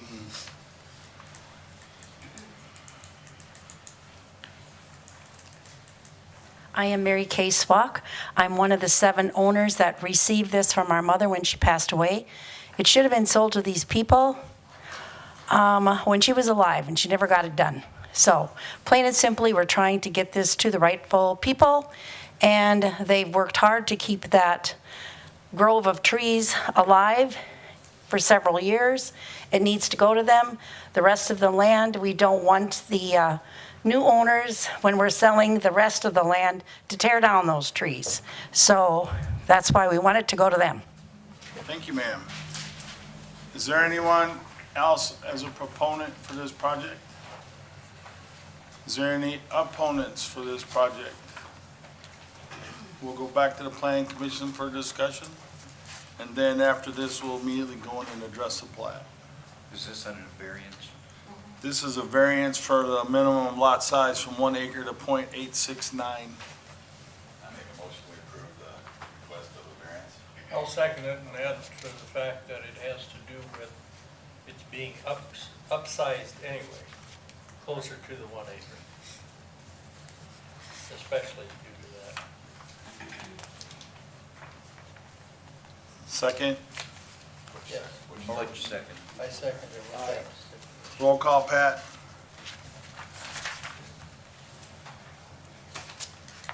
Okay, for the Neal variance for lot requirement, Guth Miller, Yes. Becker, Yes. Udall, Yes. Odenstedt, Yes, Kettering, Yes. Welch. Yes. Motion carried. Next item on consideration is a plat consideration of the above described property. Lots 1B, 4B, 6B, 7B, northeast 1/4, section 24, township 95 north, range 56 west, hereinafter referred to as Central Township, County of Yankton, State of South Dakota. The 911 address is US Highway 81, Utica, South Dakota. You've been here a few times, are you okay? Yep, got it. All right, thank you.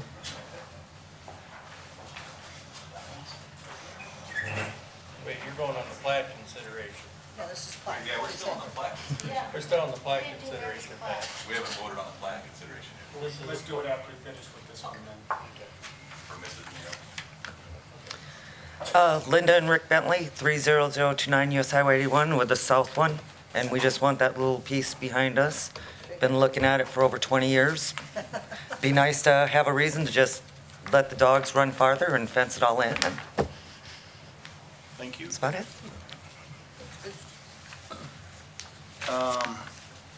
So that's been, Okay, you want to do plat consideration? Yes. Or the for Neal. Okay, that's fine. That's for approval on 6B. I'm sorry. I make a motion that we approve plat consideration for lots 1B, 4B, 6B, and 7B. I'll second that. Excuse me, what did you say, 6B and what? Right here, I read it right up here. 7D also. 7B. Just this for the Neal plat, correct? Yes. Neil Neil plat, plat. 6B only. Well, I read what it said. Bentley's are 7B. Right, but the whole plat, we're replatting the whole thing. 6B. Okay, We have a motion and a second. We have a second? I'll second it. Jeff, Yep. roll call, Pat.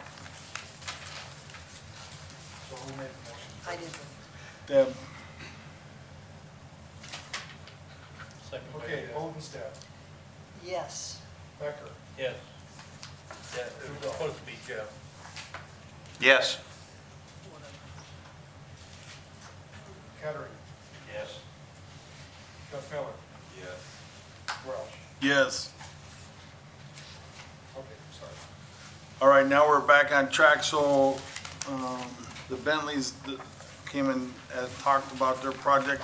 Is there anyone else in the audience who would like to speak as a proponent for the lot variance for .865, from 1 acre to .865? This is a continuation of the same properties.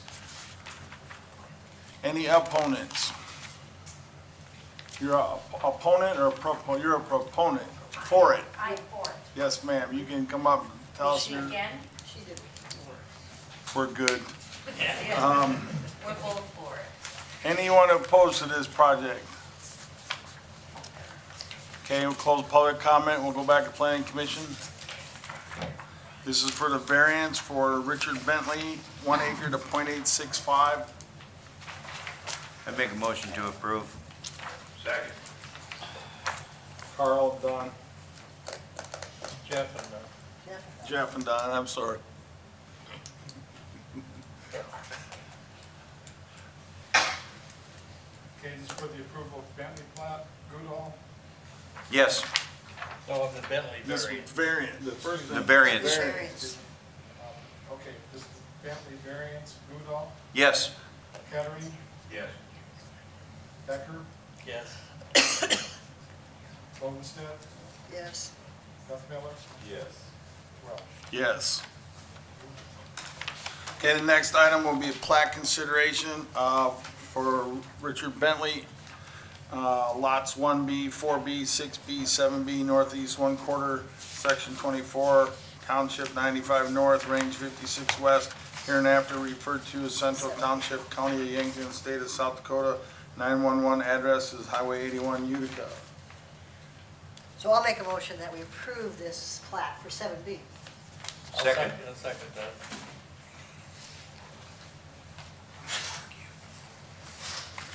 Okay, for approval of plat for Bentley, Lowenstedt, Yes. Becker, Yes. Goodall, Yes. Kettering, Yes. Duff Miller, Yes. Welch. Yes. Motion carried. All right, the next item is 820, and I'm gonna mess up your last name. Check. Just like it looks. Tajek. Just like it looks. Applicant is requesting a variance of minimum lot requirement from 1 acre to .63 acre in a moderate density residential district, R2 in Yankton County, to align the property boundaries with current use. Said property is legally described as parcel 1A, parcel 2A, tract A, section south 1/2, southeast 1/4, northwest 1/4, section 13, township 93 north, range 57 west, hereinafter referred to as Zivkov, South Township, County of Yankton, State of South Dakota. 911 address is 197 East Avenue, Yankton, South Dakota. If you'd like to come up and tell us about your project. Keith, have you heard what happened, my spiel? Hold up your With the zoning Yep, sign? yep. So it's 1 day late, so it has a possibility of being I contested. thought you were early, so what do I? So- I so- don't contest it. Okay. No, wait, somebody else. Just so somebody else doesn't. Then you got trouble. Uh-oh. What I'm proposing to do here is basically straighten out a property line that should have been done about 20 years ago. I sold a couple acres to some people 20 years ago, and they split it in two. And when they did it, they just went from existing pin to existing pin and sold the other part to their kid, and he put a trailer house on it. Over time, the original buyers built a garage and did some other stuff. But later in life, I just bought that trailer house area back, and some new people bought the original house. And when that sale was going through, I got a call from the realtor in a panic for me to come and sign an easement because the property line went right through their driveway and the garage. So I technically own a fourth of their garage. Yeah, that was a great place to put the garbage cans. So, You owe back taxes. yeah, it's high price rent. Was that blue trailer house? Yeah, we moved that out. Anyhow, the people that bought it are real nice people, and they were just kind of confused on everything that was going on. And I just decided to straighten out the property line so that they would own their driveway and they would own the land that their garage is on. So when it comes time for them to sell their property, they don't have to have an easement from me or anybody else. And it just gives them ownership of the property that they're on without any easements from the crabby neighbor. So it's kind of a It's housekeeping thing. basically gonna get straightened up and follow that edge. Do you see the driveway? We Yes. set a pin to the left of the driveway where it says ROW. Basically, there's a, There's a pointer there. Laser pointer mouse. yeah, right. See if I'm smart enough to do it.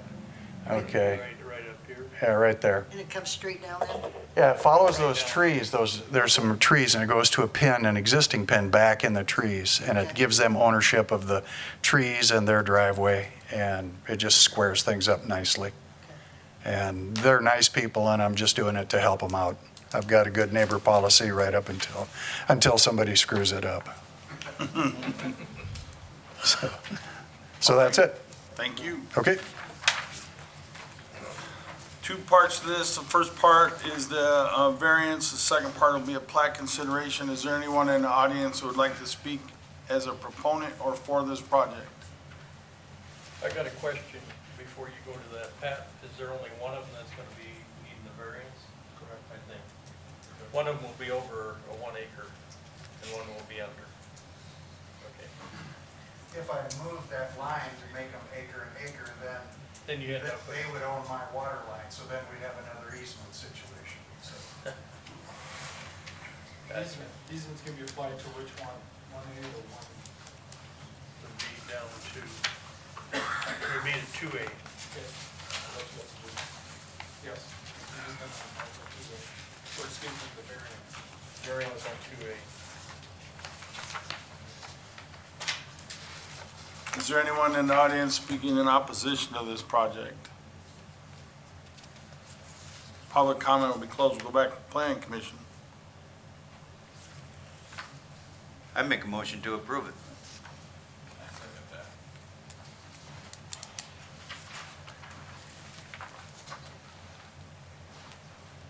This is the variance right now.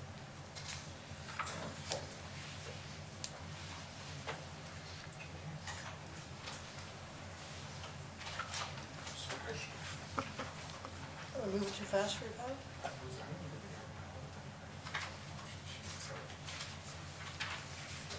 Where's your secretary? She's assistant county zoning administrator. Variance will not apply. Taking notes? Oh. Okay, got you now. So I got a motion to approve it by Goodall, second by Kettering for. No, second by Dan. Dan. Second by. Dan got it. Excuse me. For the variance on the Hutchett property, Goodall, Yes. Gus Miller, Yes. Becker, Yes. Goldenstead, Yes. Kettering, Yes. Welch. Yes. Next item up for consideration is plat consideration, parcel 1A, parcel 2A, tract A, south 1/2, southeast 1/4, northwest 1/4, section 13, township 93 north, range 57 west, hereinafter referred to as Zivkov, South Township, County of Yankton, state of South Dakota. 911 address is 197 East Avenue, Yankton, South Dakota. I make a motion we approve the plat as read. I'll second that. Okay, for plat consideration, Becker, Yes. Goodall, Yes. Goldenstead, Yes. Kettering, Yes. Gus Miller, Yes. Welch. Yes. Motion carried.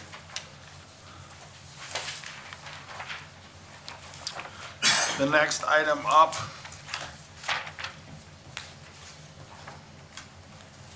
I'm gonna screw up the last name. Hina. Hina. Vowels and consonants. They just don't, they don't do hooked on phonics in Checkland.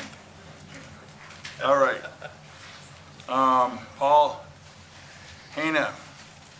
Applicant is requesting a variance of minimum lot requirement from 5 acres to 1 plus or minus 1.27 acres, and from 5 acres to 3 plus or minus 3.59 acres in a low-density rural residential district, R1, Yankton County. Said property is legally described as lots 1 through 8. Block Sherwood Acres, Section 14, Township 93 North, Range 57 West, hereinafter referred to as Zivkov, South Township, County Yankton, State of South Dakota. 911 address is 146 Nottingham Lane, Yankton, South Dakota. is Mr. Hana here to describe your project? Have you been here for my Yeah, that's first one. move forward? Okay. First of all, let me explain just a little bit here in terms of how this transpired. This property here was platted a number of years ago, and I tried to include that in your packet. The original platting has 8 lots in there. And it's all underneath one parcel number, but those 8 lots still exist. Where, It's all this right here, this whole length right here. Yeah, okay. Gotta go out, yeah, there, goes all the way up. from here clear down to there is 8 lots. Take a look at that original plat. So, the individual has the ability to actually, those lots were platted pre-zoning, they could build on each and every one of those lots. Even though it's in that district, they'd have to get a variance, but they could build on each of those lots. Those lots are there. So they're pre-existing lots. So then, visiting with Paul a little bit, Paul said, okay, that isn't my intention either, and he'll talk about it, but we came to where what we could do is make 2 lots out of those 8 lots. Even though they're still not the regulation size of a low density, it's a much better situation than what exists today for us. So then that's where we stand right now. And is that kind of where you see it too? Yeah, that sums it up. There's 8 lots, and I want to separate lot 1, 2, and 3. And I can't even see can you point to that, Pat? I can't even see where that's at on the map, but, so, my future plan, our family, is to build on those 1 through 3, and it comes up to 1.2 acres, so I tried to satisfy that. Are you talking to the To the north north. end? The north end of those, Yes. do you see that? There is one house there? There's 3, But I can't on even your see it. plat map, it shows 3. There's where I live, okay. Yeah, it's right here. There's 3 lots right here. 3 lots from that turn off? Yes, yep. Down to your property line. Well, our house is on lot 4, 5, 4 and 5. 4 and 5. So 1, 2, and 3 are the first ones from the north going south. Yes, Okay, so 1, 2, and 3, then there's a solid line right through the hole on block.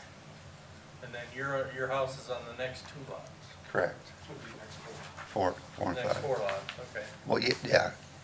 We want to turn those 8, well, track A would be lot 1 through 3, and track B would be 4 through 8.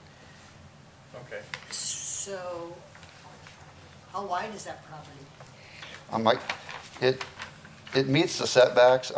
You cannot build on lot 1 and half of lot 2, because you won't meet the 30-foot setback on Nottingham and 50 on the highway. But I do have a drawing of a proposed house that we can put in there. So if I could submit that. Oh, I trust you. Okay. That's it here. Paul, did we go through this once before, a month or 2 ago, or 3, 4 months ago, this lot? No. It was just like it. Not this one. Yeah, that was in Oak Hills. That one was in Oak Hills. Yeah, and I've been planting trees, and No, I mean, you're making bigger lots than that, which is going in the right direction. Mhm. And so then you want to have, separate the lower half too, is that true? Well, that's where we live, yeah. Oh, the rest of it's yours? Yes. Okay. Yes. But the plan is not to sell it. It's going to keep it in our family. But we'll have to sell the other place eventually, but that's our plan. So your house is on blocks 4 and 5, Mhm. and 6, 7, and 8? Just open. It's You don't do it's anything. hayfield. Okay. So are we combining them with 3 and 4? Track A and track B. How far is your lot line from your garage? From my current garage, Yes. I would say to lot 4 and 3, 45 feet, 50. So 45 feet. And you need another 25 feet to build on? And actually, I planted a row of trees 35 feet into lot 3 to the north. Okay. So then the house would be even to the north of that.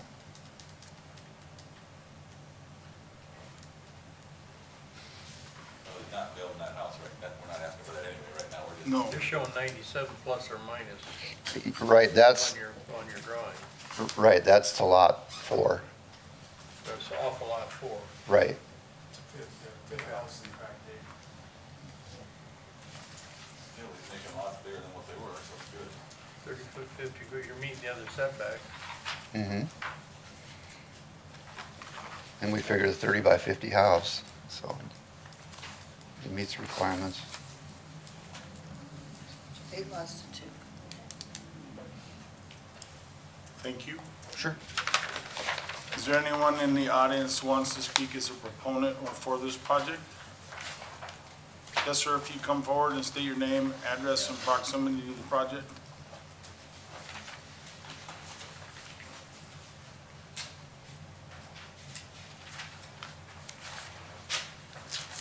My name is Fred Hornstra, and I live across the road from this project here, but I'm all in favor of it, and I want to cooperate with that gentleman and get it done. Okay? Thank you. Thank you, Fred. Thank you. Is there anyone that wants to speak in opposition to this project? Public comment is closed. We'll come back to Planning Commission.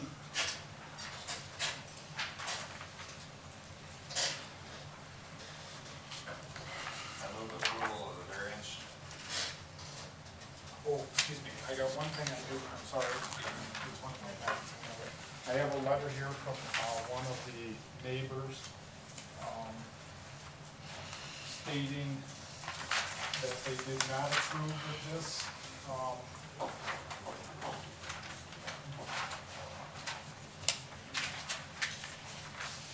And their statement was simply, this was from Houseman, or Hussman, and they signed it, and they just simply stated that they voted no, that they did not want the variance process to go through. No reason.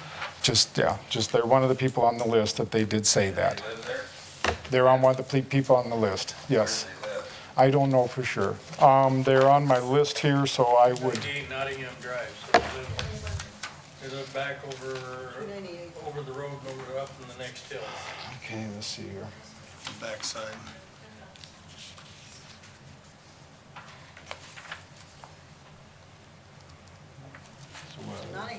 Nottingham goes along the road, right? What was it? And it goes behind. The number is. Yeah, it goes all the way around. There it is, right here. Husman 298 Nottingham. Okay, it's this one here, right here. And the individual the lot we're talking about is up here. Yeah. And this is the individual there. But under I don't know if they know the circumstance or anything, but that's what was stated. Lots are getting bigger. They're gonna-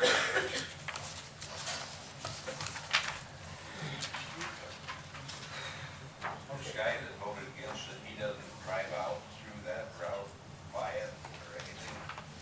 Is that Could. correct? Yeah, he has to. Well, Nottingham loops around there. Yeah, it kind of comes to a dead end right there. It doesn't go nowhere? Well, one day it's going to eventually be finished around where it comes around, but right now it's just a, There's a right of way you can see off here from where the road ends, and it goes back up to meet on the right side. Yeah. Could. Seriously, it builds in there. Motion to approve it because it's a step in the right direction. Well, Don already had a motion. No, I'm not taking mine back. That was before we had the information. There was somebody that sent a letter. is there a motion? I'll make a motion then to approve it based on the fact that the lots are getting bigger and they're getting closer to what size they should be. Second? I'll second that motion. Roll call. Variance and lot requirement? Any further discussion? I agree that the lot is getting bigger, but I'm concerned about the remaining lot, which is very small, and the expectation for somebody to come in and build a lot, get a variance on that lot is not very acceptable. On the next one, he's gonna build on this one and meet the setback. I would like, I think it's a reasonable condition that Don said. I think it's reasonable to say that whoever, this lot has to meet yard setbacks. He's already got his built, his house is already on the lot. No, he just said, used an example that there's a house could fit on there without any, Yeah, and he's got a, On 1, 2, 3. so it's meetable without any That's the variances, right? Those three together, the new tract A. You can build an outhouse Oh, he said if you wanted to. Oh, It could be 1,500. a 200 square foot house. He He said, said 15. But He it said doesn't it's- fit the nice houses that are out Mr. Hayden, do you there. have that, Yeah, can I see? his drawings are showing a 1,500 Yes. square foot house with a 800 square foot garage, or would you, 1,600. No variance. would you like to show us that, please? So it's 43 feet from the house to the road, And then 97 to the property line. Well, that's this thing. right here. the house you drew on there requires no variances, correct? It meets all requirements. Which meets all the setbacks. It does. This one here. And you got the same drawing I do, so, yeah. Yeah,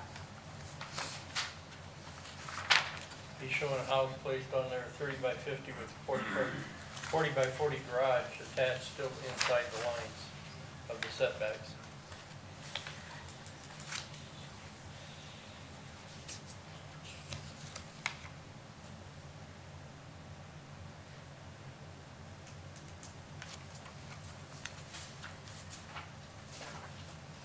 We have a second, we have a second. We have a to- motion and a second already. yeah, this was in discussion. Roll call. Any further discussion, Don? Motion by Dan, second by me. Roll call. Miller, Yes. Becker, Yes. Rudolph, Yes. Goldenstein, Yes, Kettering, Yes. Welch. Yes. Motion carried.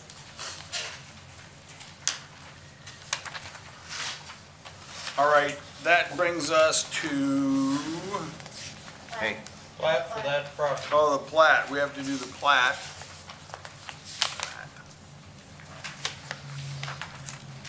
Plat consideration is tract A and tract B, block 1, Sherwood Acres, south 1/2, southwest 1/4, section 11, township 93 north, range 57 west, north 1/2, northwest 1/4, section 14, township 93 north, range 57 west, hereinafter referred to as Zipcow, South Township, County Yankton, State of South Dakota. 911 address is 146 Nottingham Lane, Yankton, South Dakota. make a motion that we approve the plat for tracks A and tract B with the Paul Hina application. Second.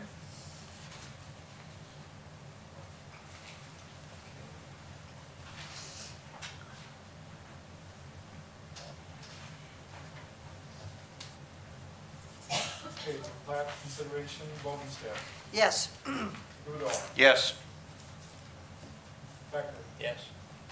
Kettering, Yes. Miller, Yes. Welch. Yes. Motion carried. Mr. Chairman, Yes. let's take a break. Let's take 5-minute break. So that'll be back at 10 after. I think that's where the fun will start. Should I go up and get my? That's why we could pay the big money. 8:40 on the, agenda. And the applicant is Jake Cutts. Applicant is requesting a conditional use permit to build a Class E 2,400 head, 960 animal unit pork finisher swine over 55 pounds production barn in an agriculture district in Yankton County. The applicant is requesting a variance of minimum right-of-way setback requirement from 330 feet to 150 feet, and minimum property line setback requirement from 660 feet to 75 feet in an agriculture district, AG in Yankton County. Said property is legally described as southeast 1/4, section 19, township 94 north, range 54 west, hereinafter referred to as Vollen Township, County of Yankton, State of South Dakota. 911 address to be announced, 307th Street, Mission Hill, South Dakota. Mr. Cutts, are you here to talk about your project? Well, Pat's got to get you Magic Z sign. Okay, Mr. Cutts, you're aware that I'm one day late with this and that you have the option to either continue tonight All right, we'll reschedule it to September 26th. I'd like to continue tonight, but for the environment we were in, I think I better do a new date. So the 26th will be just fine. Continued on to the 26th. Can it only be contested on, there's certain ground that can be contested on, right? But that could be a procedural thing. It'd end up taking longer to go through the procedural appeals than to go to the 26th. All right, that takes us, that item will be continued on the 26th of September at 7 o'clock. That takes us to the 9:15 agenda item, Yankton County Review Proposed Changes to Article 17, Section 1715, make recommendation for resolution, first reading October 9th, 2018. Pat, if you present this. Okay, in front of you, you have an example of what we're doing with the Article 17, Section 1715. I'm going to bring it up on the screen here, so we have it here too. Okay, so give me a second.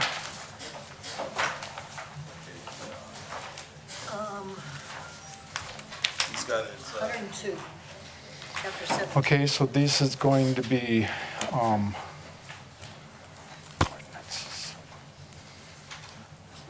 we're doing it to, just give me a chance to find it here.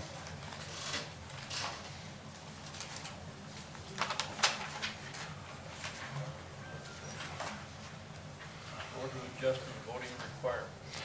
Okay. I'm sorry, I got to find it here. What is it? Page 91. Oh, mine says 102. Page 102. In front of you, underneath Article 17, in Section 1715 is Board of Adjustment voting requirements. And the change that we're looking at proposing here is that the Board of Adjustment shall, upon a vote of 2/3 or 4 of 5 of the full membership of the Board of Adjustment, overrule the zoning administrator or grant variances to the terms of this ordinance.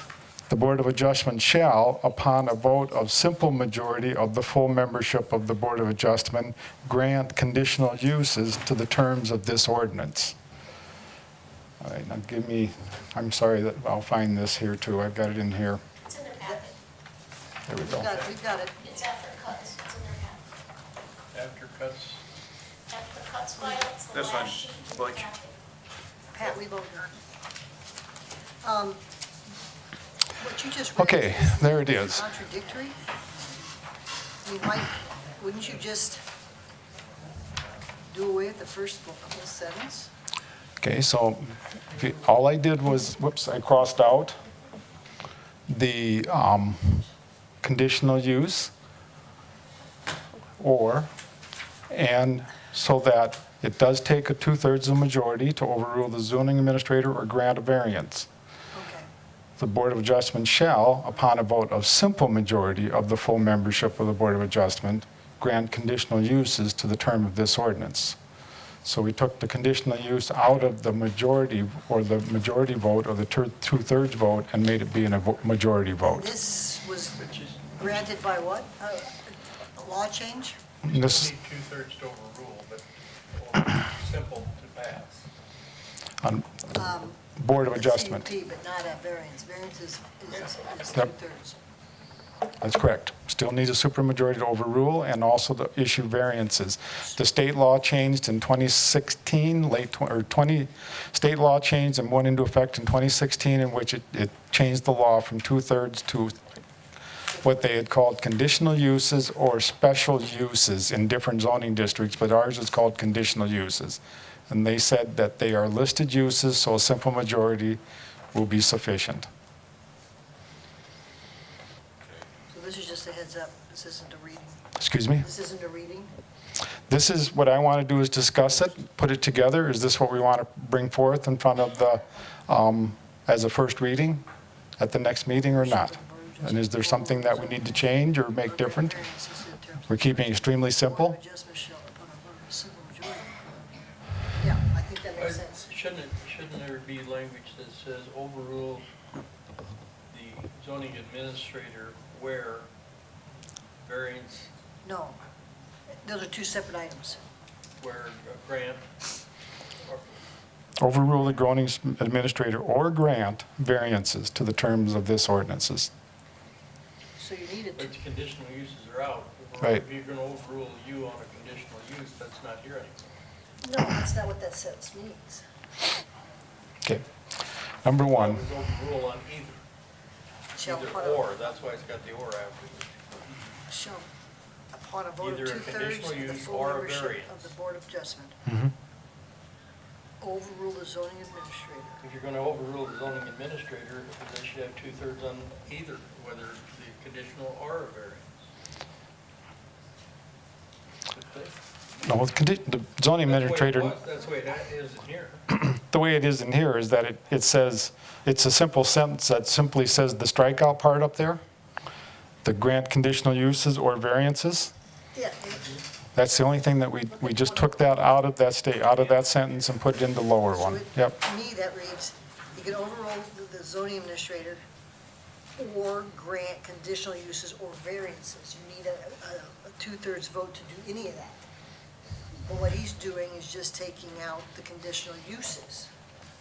So Right, you still need your 2/3 for the variance. you still need it for the variance, you still need it. yep.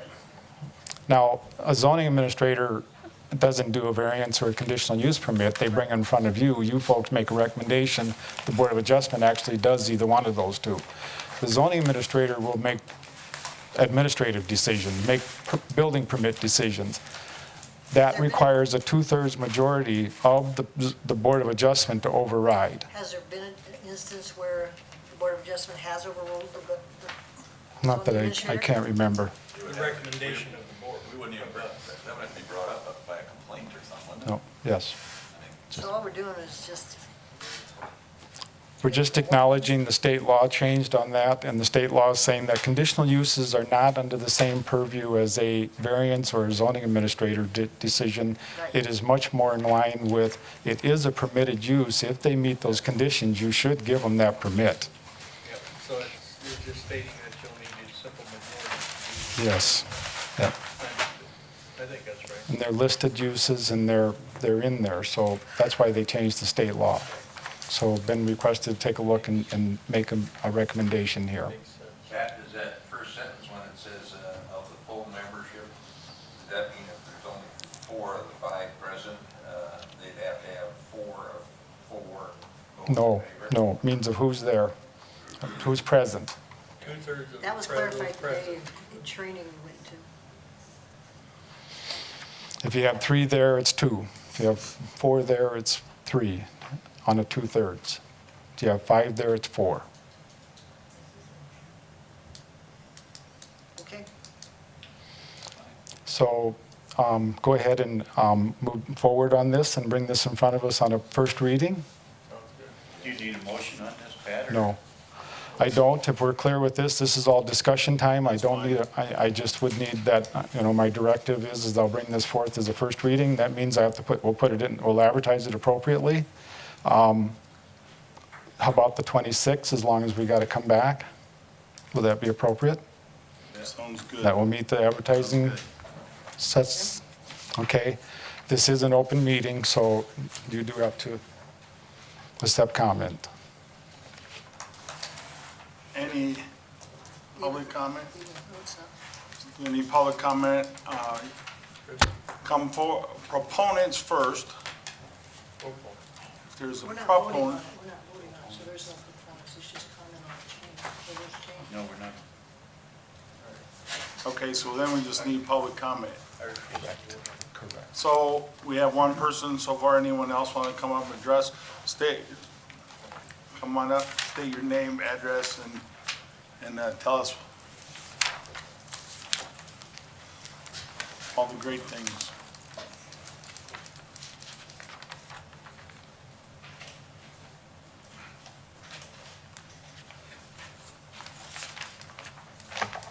Hi, I'm Christy Schultz.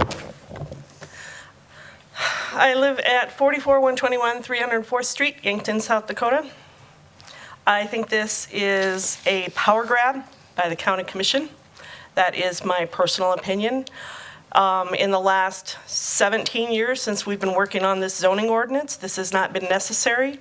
And just as a point of law and a point to be made, the county, meaning Yankton County, can be more restrictive in its rules, but not less restrictive than the state legislature if they change something. That does not mean that we have to change it as well. I think that the sole reason for you proposing a change on this is to be more open and make CUPs for CAFOs easier to get. And I think that that is wrong. I see it as an abuse of power, and I see it as totally unnecessary. This ordinance has been working in its current form for the last 17 years. Thank you very much. Is there anyone else who would like to address this issue?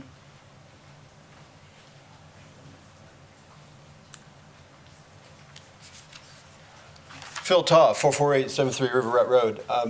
I would probably make a recommendation on the overrule the zoning administrator to say overrule or uphold his decision. Because you can have an appeal either way, like we did last fall, and we took it to the board and they approved it. So do you, maybe that's not just to overrule him, but maybe to uphold him, that his decision as well. So do you want 2/3 to uphold what the zoning administrator does in addition to overruling that? That's an observation, just reading that for the first time. As far as the 2/3 thing, and for the CUP, I would oppose that, but in July 1st, they made it so if you do that and your zoning or your ordinances allow that, then you're opening yourself up to writ of certiorari, so for all lawsuits that go forward, appeals to the circuit court.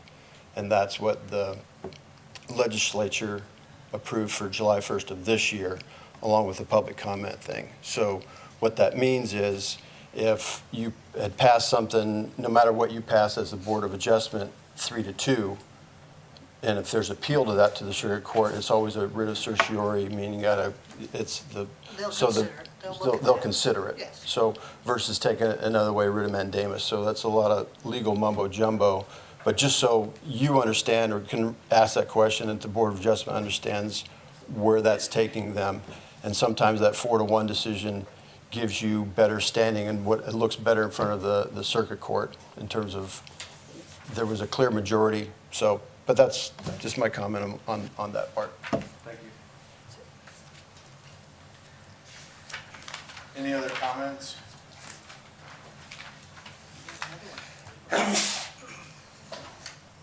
Any discussion from Plan Commission, is what recommendations for the 26th, or stand as we say? I think it looks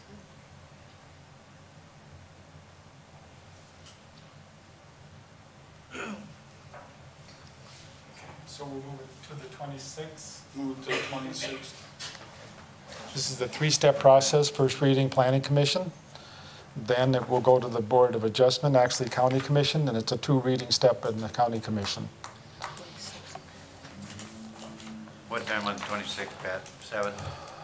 Thereabouts, yes. 26 will be the cuts case first, and then after that, so probably 7:45.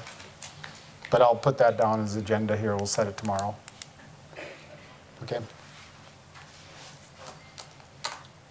The next item on the agenda is 9:20, Yankton County Review and Discuss Proposed Changes to Article 6, Section 605-1, Article 7, Section 705-1, and Article 8, Section 805, Accessory Structures. Okay. I didn't give you a lot of literature because I want you to think a little bit. And I don't want you to do this too long because you've been thinking a long time already. So let's just quickly lay out some things. What are we looking at? We do accessory structures. Okay, let me go back even globally. Why are we involved in Yankton County zoning with accessory structures? Okay, number one, they do a land use. There's a footprint. They make a footprint. So what are we concerned with in that footprint? Generally yard setbacks. That's the number one piece of that footprint, isn't it? And then the other one would be the use of it, so that we're assured it's a personal use or what appropriate use for that district. Okay, now why? Okay, okay. Obstruction, but we have to be careful because I don't have any ordinance or any standings on view sheds. There's law. We're talking about all those three different structure sizes in those three different districts. We've got different structure sizes in all three districts. I want us to think a little bit now about why. I don't want us to get too focused in the weeds, but there's three different ways to look at it. One is density. If you're looking at buildings, how dense do you want those buildings? Do you want them so dense you don't have any space between them? So that's something you need to worry about in a commercial district. But building density is one of the things you worry about when you're talking about buildings. But another one is that how many buildings do you put on a lot? Do we want to be worried about that? Of course we want principal use, but that accessory use, are we worried about how many buildings are on that? And if we are, why?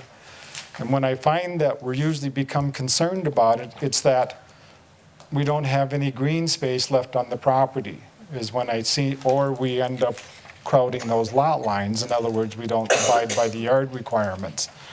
So a lot of these ordinances out there, they talk about it in terms of green space and how much green space is out there. The city of Yankton says that we should have 35% of a lot be, no more than 35% of the lot be covered with buildings, is what the city of Yankton says. So they don't care how many buildings are on that lot. They just care about your yard setback and do you have 35% of the lot available open. Now, between that type of metric, because I really don't know, we're not in the building business to look at their siding, are we? We're not in the building business to look at their roofing, are we? We're not in the building business even to look at any of their building things beyond a septic system, as far as Yankton County zoning is concerned. So then why all of a sudden are we so deep into how big that building is? I'd like us to get back and take a look at it in terms of lot space. We have some septic issues we have to worry about out there. But what is the main concern that we have as a zoning entity for accessory structures in the country? One part of what you're saying there is septic. Why are we even concerned about that? They have to have state requirements they have to meet. And we just, HU5 or whatever. and we just make sure they do that. We aren't Why are we their police? we do have that in the ordinance. It is under there when we do the constructions. When we have Yep. it there, we're talking about changing some of it. Yep. Why is it in there? I think to make sure that they're doing the systems correctly when they do them in the beginning especially, so that we can ask for them on the site plans. We know where they are, is what we're looking On at. the site plans I've seen, they're showing that they have to be 30 foot from the structure and it has to be another 15 foot from the tank to the first opening of the drain field and everything else. True, for that much detail, that we know we've got the size. For that, so why do we ask for any of them? Well, underneath that section 7, or Article 17, they do say we're supposed to be looking at the septic systems as per. Then we should pass out some requirements. Okay, well, we do have them upstairs, underneath the administrative rules. Yep. So but however we go with that, that's what we have to be concerned with. Give them a piece of paper so you get qualified. Yep, that'd be fair. But if we just think a little bit more about, there's building density, there is, the other one that they call about is erection of more than one structure per lot. There is the green space, and there is the, just simply, I guess I'm just kind of I'm looking through this thing, but those are the aspects that we would look at to understand why do we want to be in the accessory building regulations. My input is I don't think we should be in the size business. We should simply say, do you have enough lot to do this? And what is that requirement? That saves a lot of headaches. I don't know how we get into where we get into the weeds so much, pretty soon you got me trying to do siding on these places, and that's not reasonable. I can't do that. We can't. We won't be able to enforce it.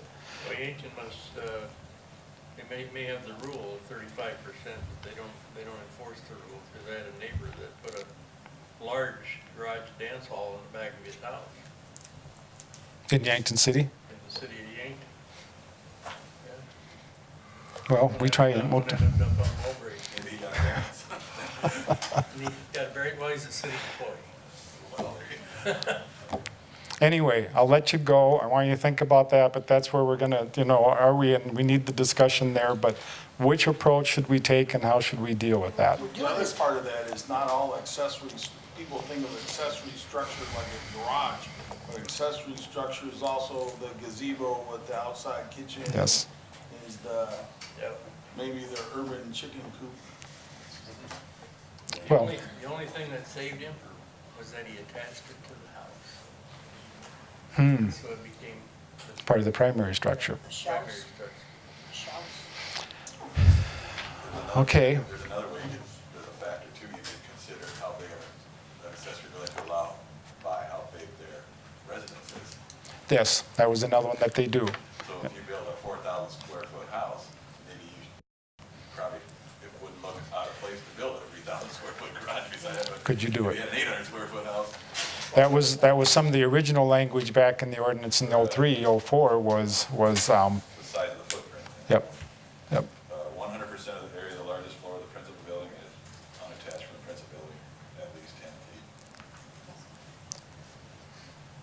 feet. Okay, so I know you're tired, but that's what I want us to think about in that regard. Houses nowadays.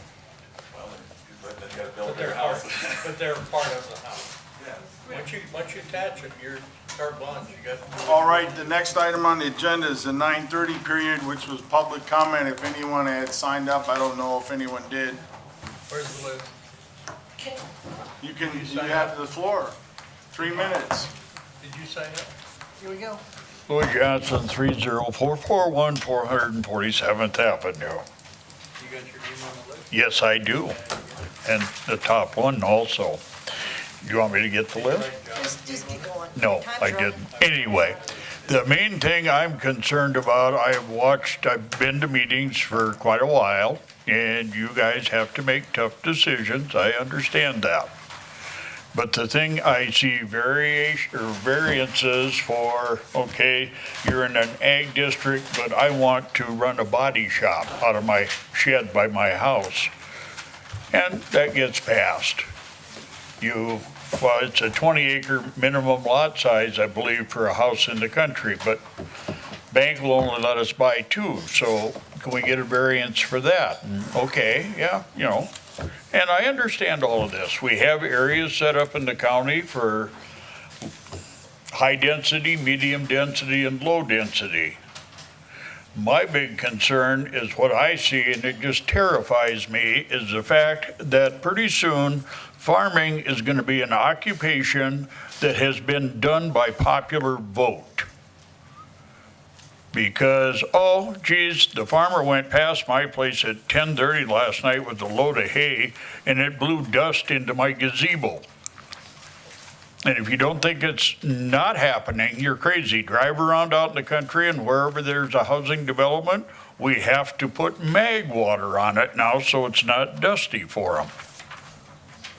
And I'm just a little bit concerned that we don't have a very stringent right to farm act in the zoning ordinances.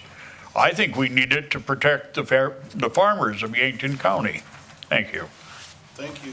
Thank you, Lloyd. There was one other person that signed up. How would you like a no complaint? On the 25th of September, Ken Burns is having a special on the Mayo Clinic. Yeah.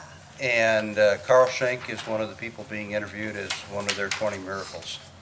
And I think that's going to be kind of interesting to watch.